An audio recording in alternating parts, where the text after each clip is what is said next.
Hello everyone. तो कैसे हैं आप लोग? आई होप बढ़िया ही होंगे। मैं पंकज राजपूत, आपका बायोलॉजी मेंटर, आपके अपने फेवरेट एक्सपी क्लासेस चैनल पर आपका स्वागत करता हूं। एक्सपी क्लासेस चैनल पर जहां पर आपको बिल्कुल फ्री एजुकेशन प्रोवाइड कराई जाती है ताकि आप अपने जीवन में बहुत कुछ हासिल कर सकें। जैसा कि हमने अपने क्या प्रीवियस वीडियो में देखा था, हमने उसमें क्या निषेचन या फर्टिलाइजेशन क्या किया था, पूर्ण किया था। अब इस वाली वीडियो हम क्या आगे बढ़ेंगे और इसमें क्या है, इसमें कंप्लीट करेंगे हम क्या कि भ्रूण का जो विकास होता है वो कैसे होता। अब भ्रूण के विकास के पहले हम क्या कुछ अवस्थाएं देखेंगे, जैसे विदलन या क्लीवेज, या इसके अलावा अंतरोपण या इम्प्लांटेशन। ये अवस्थाएं होती हैं जब अपनी क्या होती हैं, जो अपने पिछले वाली वीडियो हमने कंप्लीट किया था कि जाइगोट या युग्मनज का क्या हुआ था, निर्माण हुआ था। किसके द्वारा? निषेचन के द्वारा। अब वो जाइगोट या युग्मनज क्या होगा, अपना क्या होगा, विभाजन करेगा या कोशिकाओं की संख्या क्या करेगा, बढ़ाएगा। फिर उन कोशिकाओं की संख्या बढ़ा करके कहां पर, अपने गर्भाशय में कैसे अंतरोपित होगा, उस अंतरोपण के बाद कैसे भ्रूण का विकास होगा, इस वाली वीडियो हम क्या करेंगे, कंप्लीट करेंगे। तो इस वीडियो हम क्या करते हैं, आगे बढ़ते हैं। ये आपको दिख रहा होगा भ्रूण। अब इसी भ्रूण का अपन को क्या करना है, निर्माण करना है। अब इसमें क्या है, हमें सबसे पहले क्या कंप्लीट करना है, सबसे पहले नंबर पर क्या होगा, विदलन या क्लीवेज। इसी को हम क्या बोलेंगे हिंदी में, विदलन बोलेंगे। क्या? विदलन। इसके अलावा जो अपना दूसरा नंबर पर है वो क्या है, इम्प्लांटेशन या अंतरोपण। अंतरोपण। इसके बाद जो आती है अपनी एटलिस्ट जो लास्ट की अवस्था आती है उसे हम क्या बोलते हैं, एम्ब्रियोनिक डेवलपमेंट या भ्रूण का विकास। भ्रूण का विकास। बस हमें यहीं पहुंचना है। ये भ्रूण दिख रहा था आपको, इसका विकास कैसे होगा, हमें यहां पर पहुंचना है। तो इसमें सबसे पहले जो अपनी अवस्था आती है वो क्या आती है, क्लीवेज। तो अच्छे, इसमें आगे बढ़ने से पहले क्या करते हैं, जैसा कि हर वीडियो में करते हैं इस प्रकार से इस वीडियो में करेंगे। तो ये अपने क्या थे, पिछले वीडियो के कुछ क्वेश्चन थे, उनके हम क्या आंसर देते हैं। अगर आपने आंसर कर दिए तो बहुत अच्छा, नहीं किए तो इनके आंसर ये रहे। तो इसमें जो सबसे पहला अपना जो क्वेश्चन है उसमें क्या है कि बेबी के लिंग का जो निर्धारण है वो कौन करता है। जो अपना क्या भ्रूण बनेगा, इसमें जो सेक्स होगा या लिंग होगा उसका निर्धारण कौन करेगा। तो उसका निर्धारण आपको बताया था कौन करता, फादर या पिता करता, ना कि माता। तो इस पर आपको बहुत अच्छे से बताया था और बहुत समझाया भी था कि जो अपनी माताएं होती है उनको क्या फालतू में ब्लेम किया जाता है लिंग निर्धारण के लिए, लेकिन एक्चुअल में जो लिंग का निर्धारण करता है वो कौन करता, फादर या पिता। पिता भी लिख दे, नहीं तो कहेंगे अंग्रेजी में लिख दिया है। इसमें क्या लिखते हैं, फादर। इसके अलावा हम देखते हैं क्या, हाई एल्यूरोनिक एसिड को तोड़ने वाला एंजाइम अपना क्या है, जो अपनी क्या थी, कोरोना रेडिएटा थी, कुछ कोशिकाएं थी जो किससे बनी थी, ग्रेन्युलोसा कोशिकाओं से बनी थी। उन कोशिकाओं को जोड़ने का एक काम कौन कर रहा था, हाई एल्यूरोनिक एसिड कर रहा था। अब क्या था, जब अपना जो शुक्राणु हुआ अंदर घुसेगा निषेचन के लिए, तो वो क्या कर रहा था, इन परतों को तोड़ते हुए जा रहा था। तो उसी में क्या था, अपना हाई एल्यूरोनिक एसिड था जो कि इनको कोरोना रेडिएटा कोशिकाओं को जोड़ने का कार्य कर रहा था। उन कोशिकाओं को जोड़ने वाला जो अपना एसिड था उनको तोड़ने का काम कौन करेगा, हाई एल्यूरोनोडाइस एंजाइम। तो ये आपको एंजाइम का नाम लिखना है, जिसने कर दिया है वो तो बहुत बढ़िया, हाई एल्यूरोनाइडेज एंजाइम। अब एंजाइम को पहचानने का एक तरीका और बताते हैं हम आपको, ये साथ आगे काम आएगा। अभी आपको थोड़ा चाहे फालतू लगे तो आप लास्ट में देखा, जैसे हमने देखा यहां पर एज मिला, ASE, हम समझ जाएंगे ये क्या है, एंजाइम है। अगर सामने हाई एल्यूरोनाइडेज लिखा, अब आपको समझ में आ जाएगा ये क्या है, एंजाइम है। ठीक। तो अब इसमें हम देखते हैं जो अपना अगला क्वेश्चन है वो क्या है। तो ये समझ में आ गया कि हाई एल्यूरोनिक जो एसिड होता है वो उसको कौन तोड़ता है, हाई एल्यूरोनाइडेज एंजाइम। उसी के नाम से बन गया उस एंजाइम का नाम, जो अपना एसिड था उसी के नाम से बन गया हाई एल्यूरोनिक और हाई एल्यूरोनाइडेज। अब डेज इसलिए लगा क्योंकि वो क्या है, एंजाइम है। अब इसमें देखते हैं जोना पेलोसिडा पर पाए जाने वाले रिसेप्टर। जैसा कि आपको बताया था अपनी क्या थी, ऊलेमा के जस्ट बाहर क्या होती है, परत होती थी। ऊलेमा और जोना पेलोसिडा के बीच में क्या था, पेरीबिटलाइन स्पेस था। तो जो अपनी क्या थी, जोना पेलोसिडा थी, उस पर क्या थी, कुछ ग्राही या रिसेप्टर थे। अब रिसेप्टर आपको समझा चुके हैं, रिसेप्टर क्या होते हैं, जो किसी चीज को एक्सेप्ट करे या ग्रहण करे, वो अपनी क्या होते हैं, रिसेप्टर। तो रिसेप्टर क्या कर रहे थे, कुछ संकेत ग्रहण कर रहे थे जो शुक्राणु भेज रहा था, या ये शुक्राणु को भेज रहे थे। इतना आ गया समझ में आपको। अब इसमें क्या है, जो अपने जोनास पेलोसिडा होते हैं उस पर कुछ रिसेप्टर होते हैं। अब उन रिसेप्टर को हम क्या कहते हैं, उनको हम क्या कहते थे, ZP3 या फर्टिलाइजन। फर्टिलाइजन या ZP3, तो इनको हम क्या बोलते हैं, ZP3 या फर्टिलाइजन। ये आपको पिछले वीडियो में कराया, जो डायरेक्ट इस वीडियो पर आया होगा उसको कुछ नहीं समझ में आना ये क्या चल रहा है, इसलिए क्या है, वीडियो के एक क्रम में देखिए, जो अपना पिछला वीडियो उसके बाद इस वीडियो पर आई है। तो मैं तो यही सजेस्ट करूंगा कि पहले उस वीडियो कंप्लीट कीजिए। इसके बाद हम देखते हैं सीमेन को डिक्लॉट कौन करता है। जो अपना क्या था, वीर जो अपना एजैकुलेट हुआ था या स्खलित हुआ था कहां पर, वेजाइना में, तो क्या होता है थक्के के रूप में होता है। किसके रूप में होता है, थक्के। अब उस थक्के में क्या होता है शुक्राणु फंसे रहते हैं। अब उन शुक्राणु को निकलने के लिए क्या होगा, उस थक्के को क्या थक्का रहित या डीक्लॉट करना पड़ेगा। डीक्लॉट का मतलब क्या होता है थक्का रहित करना। तो जब उसको थक्का रहित करेंगे तो क्या होगा, उससे अपना सीमेन क्या होगा आगे गर्भाशय में बढ़ता हुआ, वेजाइना से गर्भाशय से बढ़ता हुआ कहां, निषेचन की जगह पहुंच जाएगा। निषेचन की जगह कौन सी थी, तुम्बिका या एम्पुला।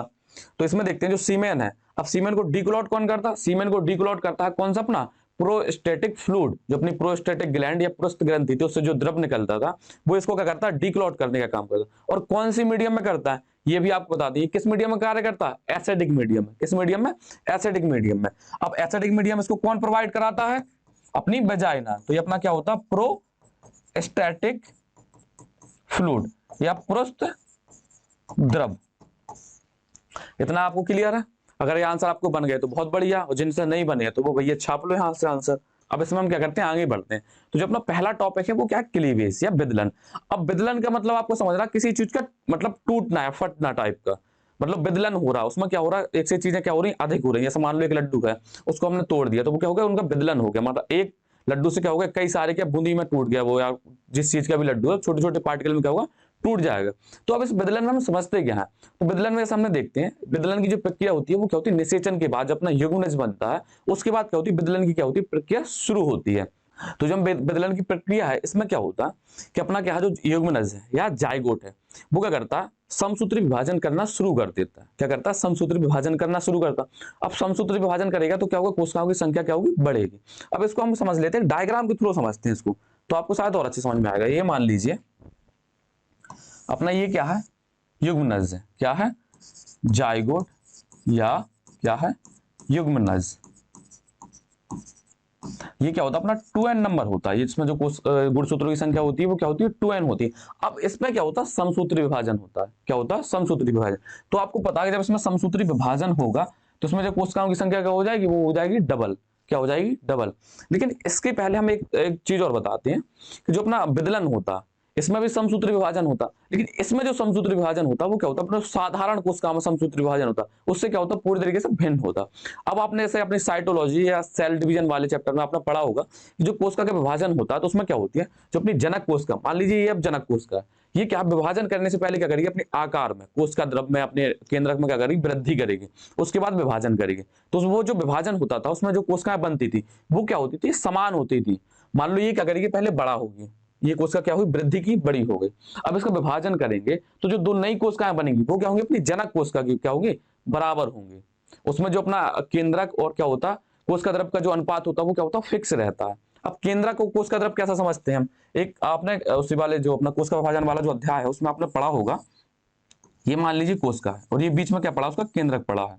तो इसमें जो विभाजन होगा तो इसमें क्या होगा, समान प्रकार से विभाजन होगा। इसमें जो दो कोशिकाएं बनेंगी वो क्या होंगी, उतनी ही बड़ी कोशिकाएं बनेंगी जितनी क्या होती है, अपनी जनक कोशिका होती है। तो इसमें जो केंद्रक, जितना केंद्रक इसमें होगा उतना ही केंद्रक इसमें होगा, उतना ही केंद्रक इसमें होगा, जितना कोशिका द्रव इसमें होगा उतना ही कोशिका द्रव इन दोनों कोशिकाओं में होगी। तो जो केंद्रक और कोशिका द्रव का जो विभाजन होता है वो क्या होता है, फिक्स होता है। तो उसको हम लिखते हैं, आपने पढ़ा होगा n/c रेशियो। क्या पढ़ा था, n/c रेशियो या n अनुपात c। n का मतलब होता है केंद्रक और c का मतलब क्या होता है, साइटोप्लाज्म। तो ये जो रेशियो होता है वो क्या होता है, फिक्स होता है। लेकिन जो अपना क्या होता है विदलन या क्लीवेज, इसमें क्या होता है, n/c रेशियो क्या होता है, बढ़ता जाता है। इसमें क्या होता है, समान रहता है। लेकिन जो अपना विदलन वाली अवस्था होती है उसमें क्या होता है, n/c रेशियो क्या होता है, बढ़ता रहता है। विदलन में क्या होता है, n/c रेशियो या अनुपात क्या होता है, बढ़ता रहता है। तो ये क्या होगा, साधारण कोशिका से क्या होगा, भिन्न। क्यों बढ़ता रहता है, इसका भी रीजन बता रहे हैं। अब जैसे यहां पर देखते हैं, इसको साफ कर दें। अब यहां पर क्या है, ये कोशिका है, इसमें क्या होती है, कोशिका का साइज तो बढ़ता नहीं है, कोशिका क्या होती है, दो भागों में बढ़ जाती है। मान लो केंद्रक ये, अब एक केंद्रक से क्या होगा, दो केंद्रक हो गए। क्या होगा, एक केंद्रक से दो केंद्रक। अपना ये कोशिका द्रव भी हो गया, लेकिन कोशिका द्रव उतना ही है जितना कोशिका द्रव इसमें पहले था, उतना ही कोशिका द्रव ये है। बस इसमें क्या होगा, बीच से एक पार्टीशन टाइप का हो गया, विभाजन टाइप का हो गया। लेकिन जो अपना केंद्रक है वो तो क्या होगा, बराबर बढ़ रहा। इसमें केंद्रक क्या हो गया, दो हो गए। तो इसमें क्या है, जैसे अपन रेशियो लिखते हैं n/c रेशियो, तो इसमें क्या है, n की वैल्यू तो बढ़ रही है, जो अपना n है वो क्या हो रहा, बढ़ रहा। जो अपना c है वो क्या है, कांस्टेंट है या नियत है। तो अगर देखा जाए तो यहां पर ये जो अपना n/ रेशियो है ये क्या होगा, बढ़ रहा है। ये क्या हो रहा, बढ़ रहा। ऊपर की चीज जो अंश वाली चीज होती है वो क्या होती है, बढ़ रही है। तो अपना जो ये अनुपात होता है वो भी क्या होता है, बढ़ जाता है। एक हिसाब से देखो, जैसे मान लो यहां पर n/c लिखा, अब आगे जाकर ये क्या हो जाएगा, 2n/c हो जाएगा, फिर आगे जाकर क्या हो जाएगा, 3n/c हो जाएगा। तो ये रेशियो क्या होता है, बढ़ता जा रहा। और उसमें क्या हो रहा था, जैसे मान लो जनक के पास n/c रेशियो था, तो डॉटर के पास भी क्या होगा, n/c हो जाएगा। इतना समझ में आया। ये थोड़ा क्या अपने कोशिका विभाजन वाले अध्याय से कनेक्ट है। अगर आपने 11th अच्छी से पढ़ी है तो भी आपको समझ में आ जाएगा, अगर नहीं भी पढ़ी है तो आपको इतना नॉर्मल वे में बता रहे हैं कि समझ में आ जाएगा। मान लो ये कोशिका है, कोशिका में क्या होता है, केंद्रक होता है। जैसे इसको साफ करके यहाँ पर केंद्रक बना दें, यहाँ पर क्या होता है अपना, ये केंद्रक है, क्या है, केंद्रक। अब केंद्रक तो क्या हो गए, दो हो गए, क्या हो गए, दो गए। लेकिन जो इनका कोशिका द्रव्य था वो कितना है, उतना ही का उतना, क्योंकि इसकी जो कोशिका का जो आकार है उसमें कोई वृद्धि नहीं, कोशिका आकार जितना पहले था कोशिका का आकार उतना ही बाद में है। लेकिन केंद्रक की संख्या क्या हो गई, डबल हो गई। इतना समझ में आया। अब ये ना कहना कि भैया इसमें कोशिका द्रव्य तो दो हो गए, कोशिका द्रव्य कोई नहीं हुआ, उसकी मात्रा उतनी ही है, बस उसमें बीच में क्या हुआ, पार्टीशन कर दिया। जैसे मान लीजिए आप एक चौकोर चौकोर कह लीजिए, बॉक्स लीजिए, उसमें पानी भरी है और उसमें एक प्लेट लगा दीजिए, तो पानी की मात्रा तो उतनी ही है, बस पार्टीशन क्या होगा, डबल हो गया। आगे आपको समझ में। तो इसमें क्या होता है, कोश का द्रव्य तो क्या रहता है, समान रहता है, लेकिन जो केंद्रक होती है उसकी संख्या क्या होती है, बढ़ जाती है। तो जो अपना n/रेशियो होता है वो क्या होता है, बढ़ जाता है, किसमें, विदलन में। और जो अपनी साधारण कोश का विभाजन होता है उसमें जो n/रेशियो होता है वो क्या रहता है, समान रहता है। तो ये इतना समझ में आ गया। चलो, अगर इतना समझ में आ गया तो बहुत अच्छा है। ये आपको क्या, नीट के पार्ट ऑफ व्यू से बहुत इंपॉर्टेंट चीज बताई है। इसको आप क्या करना, नोट कर लेना, किसी पॉइंट में एक एक्स्ट्रा पॉइंट या नोट पॉइंट के तौर पर इसको लिख लेना कि जो अपना क्लीवेज होता है और साधारण कोश का विभाजन होता है उसमें भिन्न, मतलब उसमें अंतर इतना होता है कि जो अपना क्लीवेज होता है उसका क्या है, n/c रेशियो क्या होता है, बढ़ता रहता है। और अपने साधारण कोश का विभाजन में क्या होता है, n/c रेशियो क्या होता है, कॉन्स्टेंट रहता है। इसके अलावा दूसरा पॉइंट क्या होता है, जो अपना क्लीवेज होता है उसमें क्या होता है, कोश का आकार बढ़ता रहता है, उसमें कोशिका का आकार बढ़ेगा, फिर उसके बाद विभाजन होगा। लेकिन जो अपनी विदलन होती है इसमें क्या होती है, कोशिका का कोई आकार नहीं बढ़ता, इसमें क्या होती है, संख्याओं की सॉरी कोशिकाओं की क्या होती है, संख्या बढ़ जाती है। ठीक, इतना समझ में आ गया। अब इसमें देखा, अब इसमें क्या हुआ, समसूत्री विभाजन हुआ। क्या हुआ, समसूत्री विभाजन। अपना क्या था, ये जाइगोट था, और मतलब जाइगोट या युग्मनज, इसमें क्या हुआ, समसूत्री विभाजन हुआ। तो एक से दो कोशिकाएं बनी, दो से कितनी बनेंगी, चार बन जाएंगी। कितनी बन जाएंगी, चार से क्या होंगी, आठ बन जाएंगी। इसी में डिवाइड करके देखें,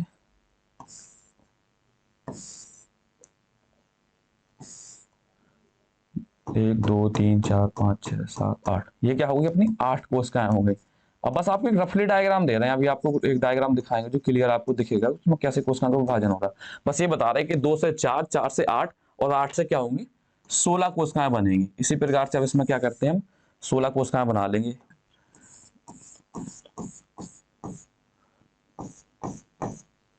काउंटिंग हो सकती है ऊपर नीचे हो जाए, लेकिन बस आपको क्या, मास्टर की नियत समझनी है कि उसका मतलब कहने का क्या है कि जो कोशिकाओं की संख्या क्या होगी, वो 16 होगी। कितने, एक से दो, दो से चार, चार से आठ, आठ से 16। यही होता है कि अपना समसूत्री विभाजन। एक कोशिका से दो कोशिकाएं बनती है, और दो कोशिकाओं से चार कोशिकाएं बनती है, और चार से आठ कोशिकाएं बनती है। ये अपना क्या होता है, समसूत्री विभाजन। और सब में क्या चल रहा है, समसूत्री विभाजन। तो एक दो तीन चार पाँच छह सात आठ नौ 10 11 12 13 14 15 16, फिर से ज्यादा हो गई। तो चलो आप मत समझ लीजिए कि जो अपनी इसमें कोशिकाएं होती है वो क्या होती हैं, 16 होती हैं। क्या होती हैं, 16। नहीं तो इसमें डायग्राम बनाते बनाते टाइम निकल जाएगा। इसमें क्या करते हैं, हम समसूत्री विभाजन लिख देते हैं। क्या करते हैं, समसूत्री विभाजन। सब में क्या चल रहा है, समसूत्री विभाजन चल रहा है। क्या चल रहा है, अपना समसूत्री विभाजन या माइटोसिस डिवीजन चल रहा,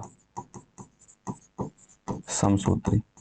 तो अब इसमें क्या होता है, ये जो अवस्थाएं होती हैं, ये अवस्थाएं क्या होती हैं, चौथे दिन तक की अवस्थाएं होती हैं। ये क्या होती है, यहाँ ये जो अपनी अवस्था बन के आई है, इस पहला क्या था अपना, जाइगोट या युग्मनज। अब इसके बाद ये जो विभाजन होता है इनको क्या बोलते हैं, ब्लास्टोमर बोलते हैं। क्या बोलते हैं, ब्लास्टोमर या कोरक खंड बोलते हैं। क्या बोलते हैं, कोरक खंड।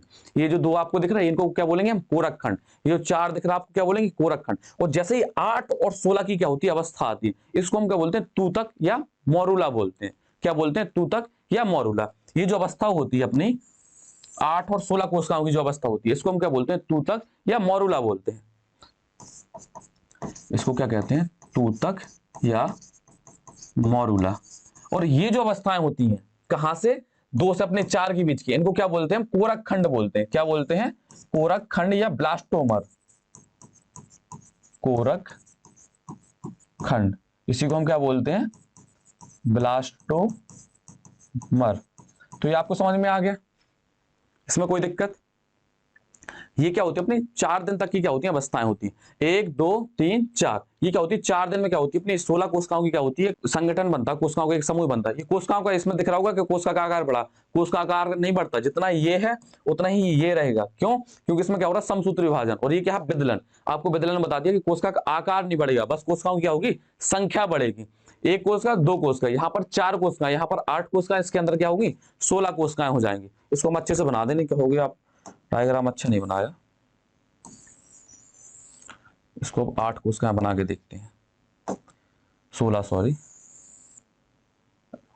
1 2 3 4 5 6 7 8 9 10 11 12 14 15 16 फिर 17 हो गई होंगी।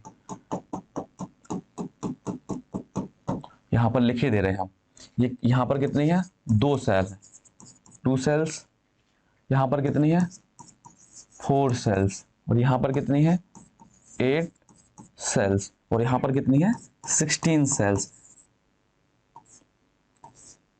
तो जो अपनी 2 और 4 जो कोशिकाएं हैं उनको क्या बोलेंगे ब्लास्टोमर बोलेंगे। वैसे हर एक कोशिका को, ये जो अपनी जो कोशिकाओं का संगठन बना है, इसके हर एक कोशिका को हम क्या बोलेंगे ब्लास्टोमर ही बोलते हैं। लेकिन ये जो अवस्था होती है इसको हम तूतक या मोरुला बोलते हैं। क्या बोलते हैं तूतक या मोरुला। इतना आपको समझ में आ गया, इसमें कोई दिक्कत। अब ये जो अपना क्या होता है तूतक या मोरुला बनता अपना अपनी क्या 16 कोशिका या 8 कोशिका बोल लो। अब यहाँ पर एक डायग्राम और बनाते हैं यूट्रस का। क्या बनाते हैं यूट्रस का, तो आपको यूट्रस समझाएं। यहाँ पर यूट्रस पीछा नहीं छोड़ना भैया अपना, यूट्रस या गर्भाशय, यूट्रस को बना लिया भैया, लो कोई बड़ी बात नहीं है।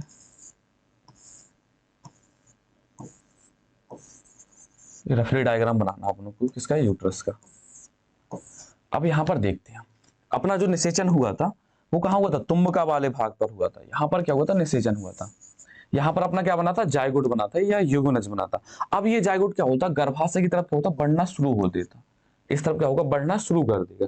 तो जैसे इस तरफ को बढ़ता जाएगा इसमें समसूत्री विभाजन क्या होता जाएगा, और जब यहाँ तक आएगा ये जो अपना ये जायगोट है यहाँ तक पहुंचेगा गर्भाशय के पास तक, अपना संकीर्ण पथ और जो गर्भाशय का क्या होता है मिलन होता है जहां पर, या जंक्शन होता है, यहीं पर संकीर्ण पथ खत्म हो रहा है, यहीं से क्या हो रहा है गर्भाशय शुरू हो रहा। तो यहाँ पर जो अपनी क्या होता है युग्मनज होता है वो कितनी कोशिकाओं में विभाजित होता है 16 कोशिकाओं, 8 से 16 कोशिकाओं में, और इसको हम क्या बोल रहे हैं तूतक या मोरुला बोल रहे हैं। क्या बोल रहे हैं तूतक या मोरुला। अब यहाँ पर क्या होता है जो अपना जायगोट आया, आपको भी याद होगा कि जायगोट के बाहर क्या थी, जोना पेलोसिडा की क्या थी परत थी। जोना पेलोसिडा की क्या थी परत, जोना पेलोसिडा की परत नष्ट नहीं होती, उसके बाहर क्या होती है जोना पेलोसिडा की क्या होती है परत। अब यहां पर हम समझाते हैं आपको, अपने अंडा तो देखा होगा, अंडा नहीं देखा तो अभी ठेले वगैरह पर जाके देख लेना, उसको फोड़ के देखना, अगर फोड़ के नहीं देखना लेकिन आप क्या वीडियो के थ्रू भी देख सकते हैं एनिमेशन के थ्रू कि जो अंडे से क्या होता है बच्चा निकलता कैसे। तो यहाँ पर क्या करते हैं अपना अंडा, ये मान लीजिए क्या है जायगोट है, क्या है जायगोट, तो ये मान लीजिए अपना जायगोट है, इसको क्या करते हैं मान लीजिए ये क्या अपना ये जायगोट है, क्या है जायगोट। अब जायगोट के बाहर क्या होती है परत होती है, इस परत को हम क्या बोलते हैं जोना पेलोसिडा बोलते हैं। क्या बोलते हैं इसको जोना पेलोसिडा। अब इसके अंदर जो रेड कलर की संरचना दिख रही है वो क्या अपनी युग्मनज या जायगोट, और उसके बाहर जो येलो कलर की संरचना दिख रही है उसे हम क्या बोलते हैं जोना पेलोसिडा। तो अभी तक जोना पेलोसिडा जब यहां तक अपना क्या होता है मोरुला बन जाता है या तूतक बन जाता है, वहां तक क्या होता है जोना पेलोसिडा इसके साथ लगी रहती है, इसके साथ लगी रहती है। लेकिन जैसे ही उसमें गर्भाशय में क्या होता है वो प्रवेश करता है, जैसे वो गर्भाशय में प्रवेश करेगा तो ये जोना पेलोसिडा की परत क्या होगी टूटेगी। अगर टूटती क्यों है इसका भी हम रीजन बता रहे हैं। पहले आप ये समझिए कि जो अपनी जोना पेलोसिडा की परत है क्या होगी टूटेगी। जब ये टूटेगी तो इससे क्या होगा इसके अंदर जो क्या होती है जो अपनी क्या मोरुला या तो क्या तूतक की जो कोशिकाएं हैं वो क्या होंगी बाहर निकलेंगी, तूतक की कोशिकाएं क्या होंगी बाहर निकलेंगी। इसके पहले इसमें थोड़ा सा चेंजेस और हो जाता है, ये जो अपनी तूतक कोशिकाएं होती है इसमें क्या होता है थोड़ा सा और क्या होता है चेंजेस होते हैं। ये जो अपनी कोशिकाएं होती है वो क्या होती है किसमें, ये जो अपनी मोरुलाई कोशिकाएं होती है वो किसमें परिवर्तित हो जाती है, वो परिवर्तित हो जाती है किसमें ब्लास्टोसिस्ट में, कोरक पुटी में, किसमें कोरक पुटी में। ये जो अपनी ब्लास्टुला की जो कोशिकाएं होती है उसमें क्या होता है थोड़ा सा परिवर्तन और होता है, और ये किसमें परिवर्तित हो जाती है कोरक पुटी या ब्लास्टोसिस्ट। अब या तो आप ये समझ लीजिए कि जो अपनी मोरुला के बाद जो नई प्रवस्था आती है या स्टेज आती है उसको हम क्या बोलते हैं कोरक पुटी बोलते हैं, या क्या बोलते हैं ब्लास्टोसिस्ट बोलते हैं। तो मान लीजिए यहां पर क्या है ब्लास्टोसिस्ट है, चलो यहाँ पर इसको डायग्राम बना ही ले। ओ अभी ये साथ नहीं छोड़ रहा अपना, चलो इसको लेते हैं। ये क्या है? जोना पेलुसिटा। क्या है? जोना पेलुसिटा। अब इसके अंदर क्या है? अपनी ये कोशिका है। क्या है? तुम्बिका। अब तुम्बिका जो अपनी कोशिकाएं होती है वो किसमें परिवर्तित हो जाएंगे? अपनी ब्लास्टोसिस्ट या कोरक पुटी में। तो कोरक पुटी में जो क्या होती है, अब जैसे मान लीजिए यहाँ पर कोशिकाएं हैं। क्या है? कोशिकाओं का एक समूह है ये। अभी क्या है? ये कोशिकाओं का क्या है? समूह है। तो ये जो कोशिकाओं का जो समूह होता है वो क्या होता है? दो भागों में बढ़ जाता है। किसमें बढ़ जाता है? दो भागों में। किसका? ब्लास्टोसिस्ट या कोरकपुटी जो कोशिकाओं का भाग है वो किसमें? दो भागों में बढ़ जाता। एक जो भाग, अब ये बनाती कैसी संरचना है ये आपको बताती है। ये किसमें बढ़ जाएगा? ये जो अपना क्या था? तुम्बिका था। तुम्बिका वो सॉरी तूतक था। क्या था? तूतक या मोरुला। समझते हैं अपन मोरुला। मोरुला से किस पर आए? ब्लास्टोसिस्ट या कोरकपुटी पर। तो कोरकपुटी की जो कोशिकाएं होती हैं वो भी क्या होती है? दो भागों में बढ़ जाती हैं। एक क्या करती है? बाहरी परत बना लेती है। कुछ कोशिकाएं क्या होती हैं? सेंटर में या उसके बीच वाले भाग में क्या होती है? साइड में क्या होती है? इकट्ठी हो जाती है। तो जो कोशिकाएं जो क्या होती हैं, जो राउंड राउंड एक संरचना बनाती है उसको हम बोलते हैं पोस्ट कोरक या ट्रोफोब्लास्ट। जैसे देख लीजिए, मान लीजिए ये कोशिकाओं का क्या है? एक राउंड राउंड संरचना है। ये कोशिकाओं की राउंड राउंड संरचना, और इसी में क्या होती है? कुछ कोशिकाएं क्या होती है? यहां पर ऐसे इकट्ठी हो जाए, जैसे एक ढेर बना दे। तो ये जो आपको राउंड राउंड संरचना दिख रही है, इस राउंड राउंड संरचना को हम क्या बोलेंगे? पोस्ट कोरक या ट्रोफोब्लास्ट बोलेंगे। इसको हम क्या बोलेंगे? पोस्ट कोरक या ट्रोफोब्लास्ट। अब आपको लग रहा होगा ये क्या पढ़ा रहा है, एनसीईआरटी से हल्का बाहर बाहर लग रहा होगा, लेकिन अगर ये नहीं बताएंगे तो आपको क्या कॉन्सेप्ट नहीं समझ में आएगा। और यही हम जानेंगे कि जो अपना मोनोजाइगोटिक ट्विंस बनते हैं, जो जुड़वा बनते हैं ना अपने, वो कैसे बनते हैं। आपने जुड़वा मूवी देखी होगी, एकदम क्या होते हैं, उनका क्या होता है? लिंग, या उनके जो मेल या फीमेल, अगर मेल बनेगा तो दोनों भाई क्या होंगे? मेल मेल, या फीमेल होगा तो फीमेल फीमेल। वो किस वजह से होता है, वो उसका रीजन भी हमें बताएंगे यहीं पर। अभी बताएंगे इसी में कि अपना मोनोजाइगोटिक जो ट्विंस बनता है। सलमान खान की जुड़वा देखी होगी, अगर वो नहीं देखी तो वरुण धवन की तो देखी होगी। उसमें क्या होता है? जो अपने वो जुड़वा बनते हैं, वो जुड़वा कैसे बनते हैं, यहाँ पर उसकी बात करेंगे हम। पहले आपको समझना कि पहले क्या था अपना। मान लीजिए ये जो कोशिकाएं हैं ये क्या है? ब्लास्टोसिस्ट है। क्या है? ब्लास्टोसिस्ट। इसी को हमने क्या बोला? कोरक पुटी। अब ये कोरक पुटी या ब्लास्टोसिस्ट होती है, क्या होती है? दो भागों में बढ़ जाती है। जो कोशिकाएं होती है वो क्या होती है? दो भागों में बढ़ जाती है। एक जो बाहर की जो परत होती है उसे हम बोलते हैं पोस्ट कोरक या ट्रोफोब्लास्ट। और ये जो अंदर की जो रेड रेड संरचना दिख रही है इसको अब बोलेंगे हम अंतर कोश का समूह, inner cell mass. Inner cell, अंतर कोश का समूह, इनर सेल मास। अब यहां पर देख रहे हैं आपकी कोष पोस्ट कोरक संरचना दिख रही है आपको, और क्या दिख रही है? अंतर कोश का समूह। तो जो अपनी पोस्ट कोरक जो होती है ये क्या करती है? प्लासेंटा का निर्माण करती है। वो कैसे निर्माण होगा वो हम आगे देखेंगे, बस आपको इतना समझना है। क्या करती है? प्लासेंटा में परिवर्तित हो जाती है। और जो अपनी अंतर कोश का समूह होती है ये भ्रूण का निर्माण करती है। किसका निर्माण करती है? भ्रूण का। अब आते हैं हम कहां पर? यहां पर कि जोना पेलुसिटा फटेगी तो कैसे जुड़वा का निर्माण होगा, यहां पर देखना। और ये जो अपनी क्या होती है? अंतर कोश का समूह होती है, क्या होती है? टोटीपोटेंट टाइप की सेल्स होती हैं।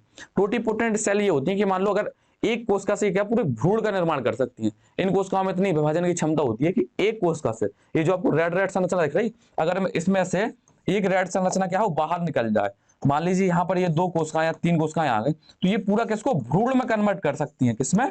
भ्रूण में। ये होती है अपनी क्या? Totipotent cell. टोटीपोटेंट सेल्स का मतलब होता है वो क्या? विभाजन अच्छा खासा करें, या विभाजन विभाजन करके पूरी एक संरचना बना दें। इतना आगे समझ में?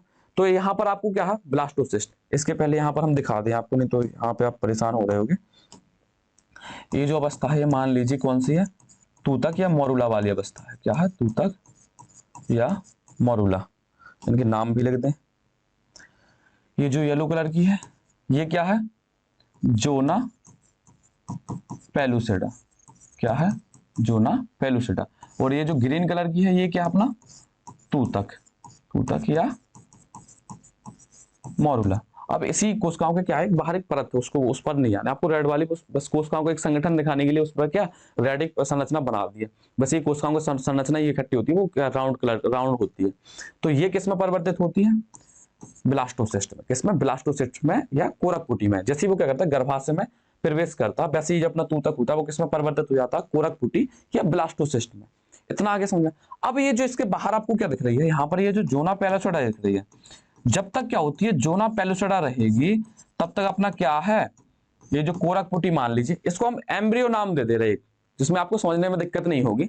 अब हम इसमें जो बात करेंगे इन कोशिकाओं की, इनको सीधा एम्ब्रियो एम्ब्रियो बोलेंगे। क्या बोलेंगे? एम्ब्रियो। वैसे इनका नाम तो क्या है, कोरक पुटी कोशिकाएं, लेकिन हम क्या करेंगे, बोलेंगे एम्ब्रियो। अब मान लीजिए ये अपना जो क्या है, एम्ब्रियो के बाहर क्या है, जोना पैलिसोडा। कंफ्यूजन नहीं होना, एम्ब्रियो क्या करता है, अपना बाद में बनता है। जैसे जैसे अपना क्या था, सेकेंडरी oocyte था या द्वितीयक अंडक था, उसको हमने क्या बोला, सीधा ओवम या ओवा का वर्ड का यूज किया था। इसी प्रकार से हम क्या करते हैं, इन कोशिकाओं के समूह को भी एम्ब्रियो बोल देते हैं। तो मान लीजिए अपना ये जो एम्ब्रियो है, ये क्या, अगर इसके बाहर क्या है, जोना पैलिसोडा की परत रहेगी, तो ये जो एम्ब्रियो क्या, गर्भाशय या यूट्रस की जो अंतः स्तर है उसमें क्या हो पाएगा, चिपक नहीं पाएगा। और ये चिपक नहीं पाएगा तो ये क्या होगा, यहाँ से बाहर निकल के बाहर गिर जाएगा। तो इससे तो क्या होगा, बच्चे का निर्माण हो ही नहीं पाएगा। अगर वो गर्भाशय में नहीं चिपकेगा तो उससे क्या होगा, बच्चे का निर्माण नहीं होगा। तो ये तो हमें करना नहीं है कि अब अंडे तो देने नहीं है कि अंडे देके क्या बाहर निकाल दे, अरे बच्चे का निर्माण ही नहीं हो रहा। तो क्या होता, इससे बचने के लिए हम क्या करते हैं, ये जो अपनी क्या होती है जोना पैलिसोडा, ये परत क्या होती है, टूटती है। जैसी क्या होती है, गर्भाशय में ये एंटर करती है, तो गर्भाशय में जो परत एंटर करने के बाद क्या होती है, या प्रवेश करने के बाद ये जोना पैलिसोडा की परत क्या होती है, टूटती है। अब जैसे मान लीजिए आपने क्या है, अंडा देखा होगा, जिसने देखा होगा उसको तो बहुत अच्छा समझ में आएगा। मान लीजिए क्या है, ये क्या है, अंडे की ये क्या है, ये अंडा है, इसके अंदर मान लीजिए कुछ कोशिकाएं हैं, क्या है, इसके अंदर ये क्या है, कोशिकाएं हैं, ये कोशिकाएं हैं। इन कोशिकाओं की जो गोल गोल संरचना बनाई थी इन कोशिकाओं ने, इनको क्या बोला था, पोषकोरक या ट्रोफोब्लास्ट। अब इसी में क्या होती है, यहाँ पर अपनी जो कोशिकाएं इकट्ठी हैं, जो अंतर कोशिका समूह या इनर सेल मास, यही क्या करती है, भ्रूण का निर्माण करती है। अब मानते हैं यहाँ पर क्या देखते हैं, यहाँ पर क्या, यहाँ से ये टूटेगा। कौन टूटेगा, अपना टूटेगा जो अपनी जोना पैलिसोडा की क्या होगी, परत। अब यहाँ से ये टूट के क्या होगी, यहाँ से ये बाहर निकलना शुरू हो जाएगी। यहाँ से ये बाहर निकलते हुए क्या होगी, बाहर निकल आएगी। अब इसी जब ये बाहर निकलेगी तो इसी इसके बाहर निकलने के दौरान अगर कुछ कोशिकाएं, पहले पूरा डायग्राम बना ले, जैसे यहाँ से ये बाहर निकल रही, यहाँ पर इसके अंदर ये क्या है, अंतर कोशिका समूह या इनर सेल मास है। इन्हीं को हम स्टेम सेल्स भी बोलते हैं। क्या बोलते हैं, स्टेम सेल्स। आपको स्टेम सेल्स का मतलब पता है कि पूरी बॉडी या किसी भी ऑर्गन क्या करते हैं, उससे हम निर्माण कर सकते हैं। स्टेम सेल्स वगैरह का आपने बहुत यूज सुना होगा, मूवियों वगैरह में उस वर्ड का यूज करते हैं। तो आपने इसमें देखा होगा, जैसे क्रिस मूवी तो देखी होगी, नहीं देखी तो देख लेना। तो उसमें क्या करते हैं, स्टेम सेल्स क्या करते हैं, पूरा बॉडी बनाते हैं। तो इसमें क्या है, अब ये जब इससे टूटती है, ये जो टूटा है ये क्या है, अपनी जोना पैलिसोडा की परत है। क्या है, जोना पैलिसोडा की परत। यहां से क्या हुई है, ब्रेक हुई है। कब, जब वो किसमें, गर्भाशय में एंटर हुआ या गर्भाशय में प्रवेश हुआ, तो उसके बाद क्या होती है, ये परत टूटती है। इस परत से टूटने के बाद ये क्या होती है, बाहर निकल आती है। कौन सी, अपनी जो अपनी ब्लास्टोसिस्ट थी या कोरकपुटी जो कोशिकाएं थी, वो क्या होती है, बाहर निकल आती है। जब ये बाहर निकलती है तो इसी दौरान क्या होती है, कुछ एक दो कोशिकाएं जो अपनी क्या होती है, अंतर कोशिका समूह या इनर सेल मास होती है, ये बाहर निकल आती है। जब ये बाहर निकल आएंगी, मान लीजिए इसमें से कुछ कोशिकाएं क्या होंगी, बाहर निकल गई, तो क्या होंगे, ये कोशिकाएं भी क्या पूरी भ्रूण का निर्माण कर देंगी। ये तो भ्रूण का निर्माण करेंगी, साथ में साथ ये भी भ्रूण का निर्माण करेंगी। अब समझो कि मोनोजाइगोटिक ट्विंस होते क्या है। अब यहां पर जो अपना जाइगोट बना था, क्या बना था, जाइगोट। तो जो जाइगोट में सेक्स था या लिंग था, वो क्या होगा, समान होगा। जैसे मान लीजिए वो बॉय है, क्या है, बॉय। तो ये जो अपनी कोशिकाएं हैं, इनर जो कोशिकाएं हैं या इनर सेल मास है, उनका भी जो सेक्स क्रोमोसोम होगा वो क्या होगा, XY होगा। क्या होगा, XY। तो इसमें भी क्या होगा, गुणसूत्रों की संख्या, वो गुणसूत्रों का जो वो होगा कैरेक्टर, वो क्या होगा, XY होगा। और इसके अंदर भी क्या होगा, XY होगा। तो ये दोनों लक्षण क्या होंगे, ये दोनों जो अपने भ्रूण बनेंगे, ये दोनों क्या होंगे, लड़के ही होंगे। और दोनों क्या होंगे, समान आकार के दिखेंगे। क्यों समान आकार के दिखेंगे, क्योंकि क्या है कि जो अपनी क्या है, ये जो कोशिकाएं हैं वो क्या है, समान या अपनी क्या अंतर कोशिकाएं जो क्या है, समान अंतर कोशिकाओं से इन भ्रूण का क्या होगा, निर्माण होगा। या अपने समान जाइगोट या युग्म से इन भ्रूण का क्या होगा, निर्माण होगा। तो इतना आपको समझ में आ गया। तो ये क्या होती है, ये इस प्रकार से हमारे किसका, जाइगोट ट्विंस का निर्माण होता। अब जुड़वा दो प्रकार के होते हैं, उसमें क्या होते हैं, अगर मान लीजिए इस वाली अंडाशय से भी एक ओवरी निकली, इसका भी निषेचन होगा, इस अंडाशय से भी एक ओवरी निकली, उसका भी निषेचन होगा। तो इस प्रकार से ये जो जुड़वा बनते हैं, उसके क्या होते हैं, लिंग अलग अलग हो सकते हैं। लेकिन जो अपने मोनोजाइगोटिक होते हैं, क्या होते हैं, मोनोजाइगोटिक, वो क्या होते हैं, उनका जो चेहरा, शकल, हर चीज क्या होती है, समान दिखती है। इसके अलावा चिंकी बिंकी देखी होगी आपने, अगर सोशल मीडिया पे थोड़ा बहुत एक्टिव होगी तो आपने चिंकी बिंकी का सुना होगा। चिंकी बिंकी शायद यही नाम है, चिंकी बिंकी का सुना होगा। वो क्या होती है, मोनोजाइगोटिक ट्विंस है। वो क्या है, मोनोजाइगोटिक ट्विंस। इसलिए आपने देखा होगा एकदम हूबहू क्या होती है, एक दूसरे के समान दिखती है। उनका जो सेक्स या लिंग है वो भी क्या होता है, समान होता है। तो आपको समझ में आ गया कि जो अपने मोनोजाइगोटिक ट्विंस या युग एक युग्मनज जुड़वा जो अपने बनते हैं वो कैसे बनते हैं। यहाँ क्लियर है, यहाँ कोई दिक्कत नहीं। अब आप क्या देखते हैं, यहाँ से अपना क्या हो गया, अब ये बहुत अपवाद वाला केस होता है, ऐसा नहीं कि हर जुड़वा बनते ही रहते हैं। आपने देखोगे आपके आसपास शायद ही आपको एक आध दो जुड़वा दिख जाए, तो नहीं तो वो भी नहीं मिलते देखने को। तो ये वाला तो एक अपवाद वाला केस होता है, तो इसको हम साफ करते हैं। बस आपको समझाना था कि मोनोजाइगोटिक ट्विंस होता क्या है, थोड़ा क्यूरियोसिटी रहती है ना वो जानने की कि कैसे होता है। तो मास्टर ने बता दिया है, आपको समझ में आ गया। अब ये जो यहाँ से अपना क्या निकला है, ट्रोफोब्लास्ट या पुष्कोरक कोशिकाएं और जो अंतर कोशिका जो समूह निकला, ये क्या होगा आपने किससे, गर्भाशय की अंतःस्तर से क्या होगा, चिपकेगा। मान लीजिए ये क्या है, गर्भाशय की अंतःस्तर है। ये गर्भाशय की अंतःस्तर या एंडोमेट्रियम जो टूट चुकी थी उसका क्या हो गया था, निर्माण हो गया था। और किस हार्मोन की वजह से हुआ था, ये भी आपको बताना है। वो किस हार्मोन की वजह से, एस्ट्रोजन हार्मोन की वजह से शुरू हुआ था। और इसका जो संतुलन बना था वो किसकी वजह से बना था, प्रोजेस्टेरोन हार्मोन की वजह से। ये याद रखना है, ये नहीं भूल जाना। तो यहां से मान लीजिए ये यहाँ पर, अब ये वाली संरचना यहाँ इसके अंदर बनाते हैं। यहाँ पर ये अपना क्या है, पोस्टकोरक कोशिका या ब्लास्टोसिस्ट या कोरक पुटी बोलते हैं।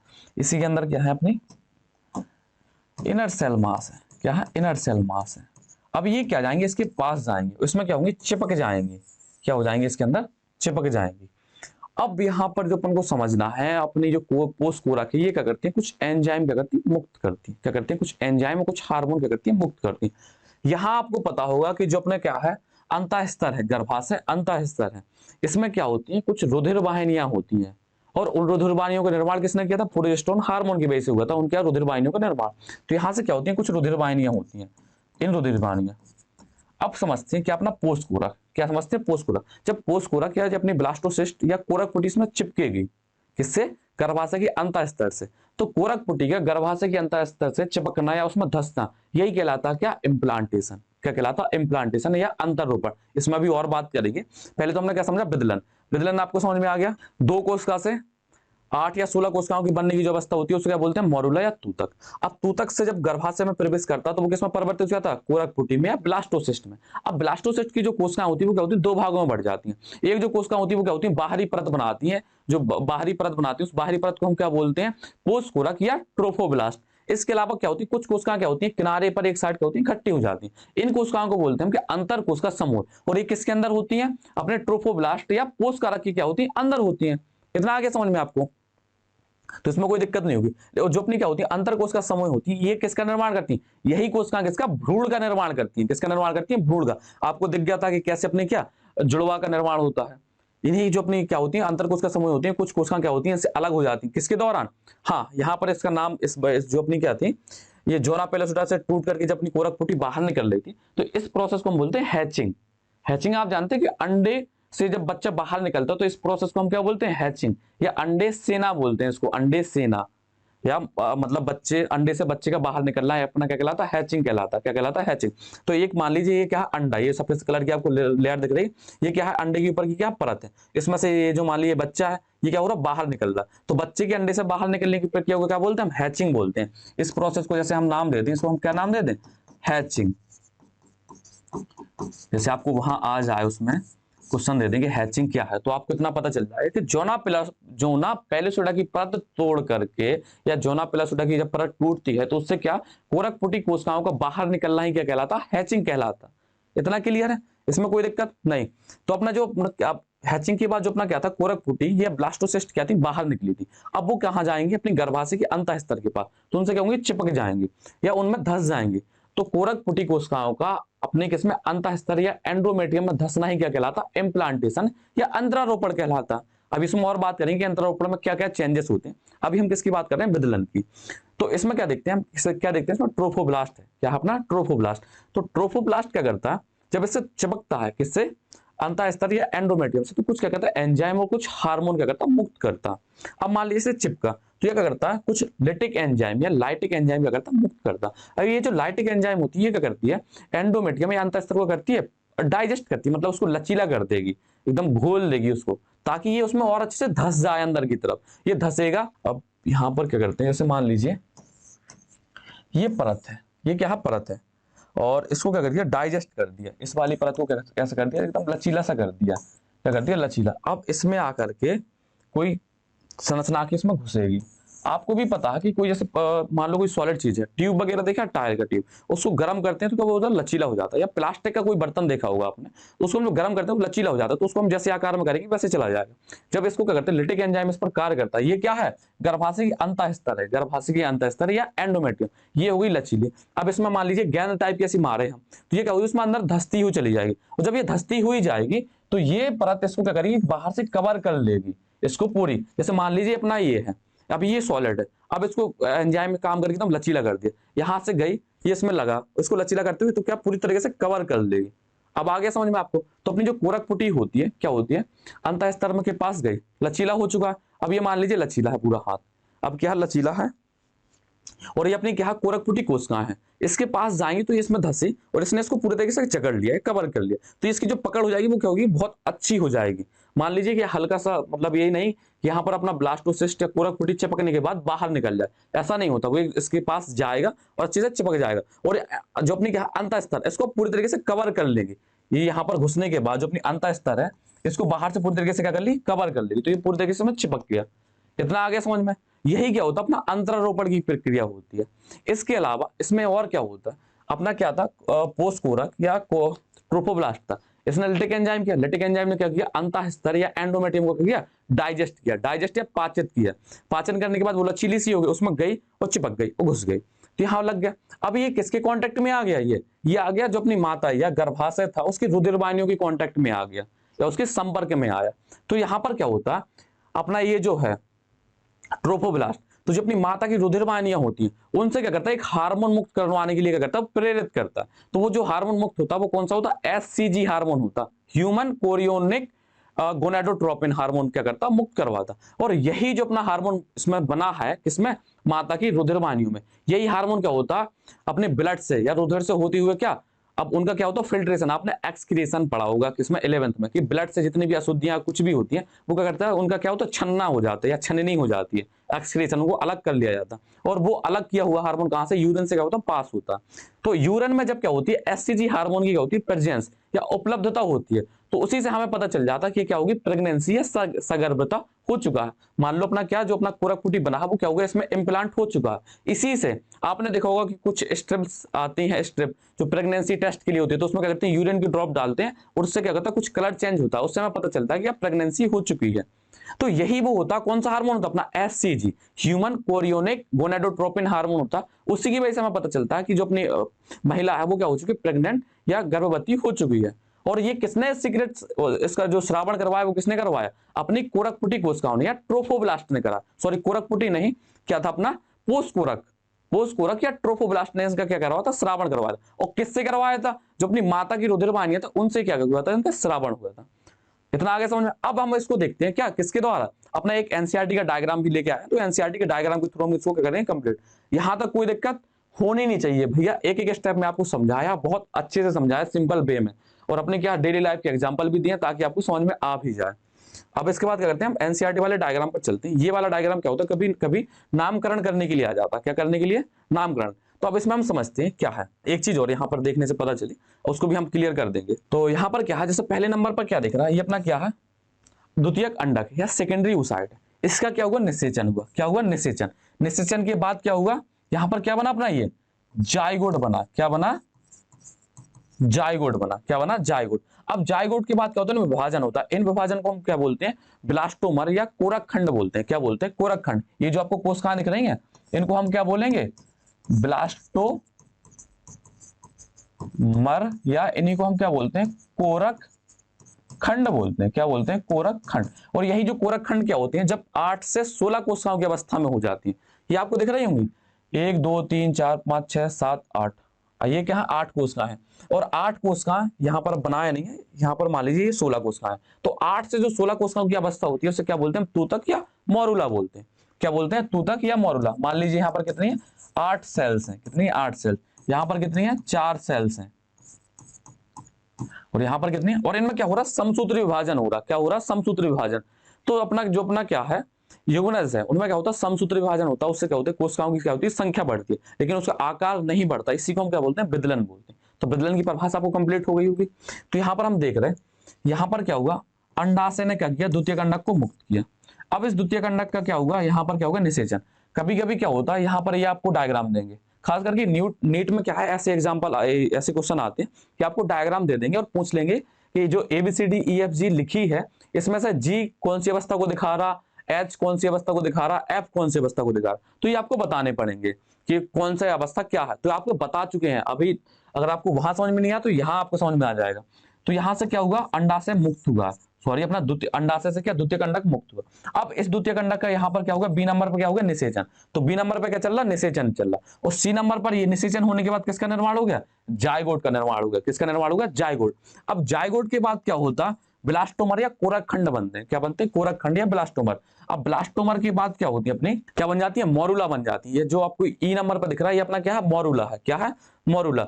अब मोरुला जैसी किसमें एंटर किया, ये अपना गर्भाशय है। क्या है, गर्भाशय। जैसे किसमें एंटर करेगा, गर्भाशय। तो गर्भाशय में जैसे ये प्रवेश करा किसने, तूतक या मोरुला ने, ये किसमें परिवर्तित हो गया, कोरकपुटी।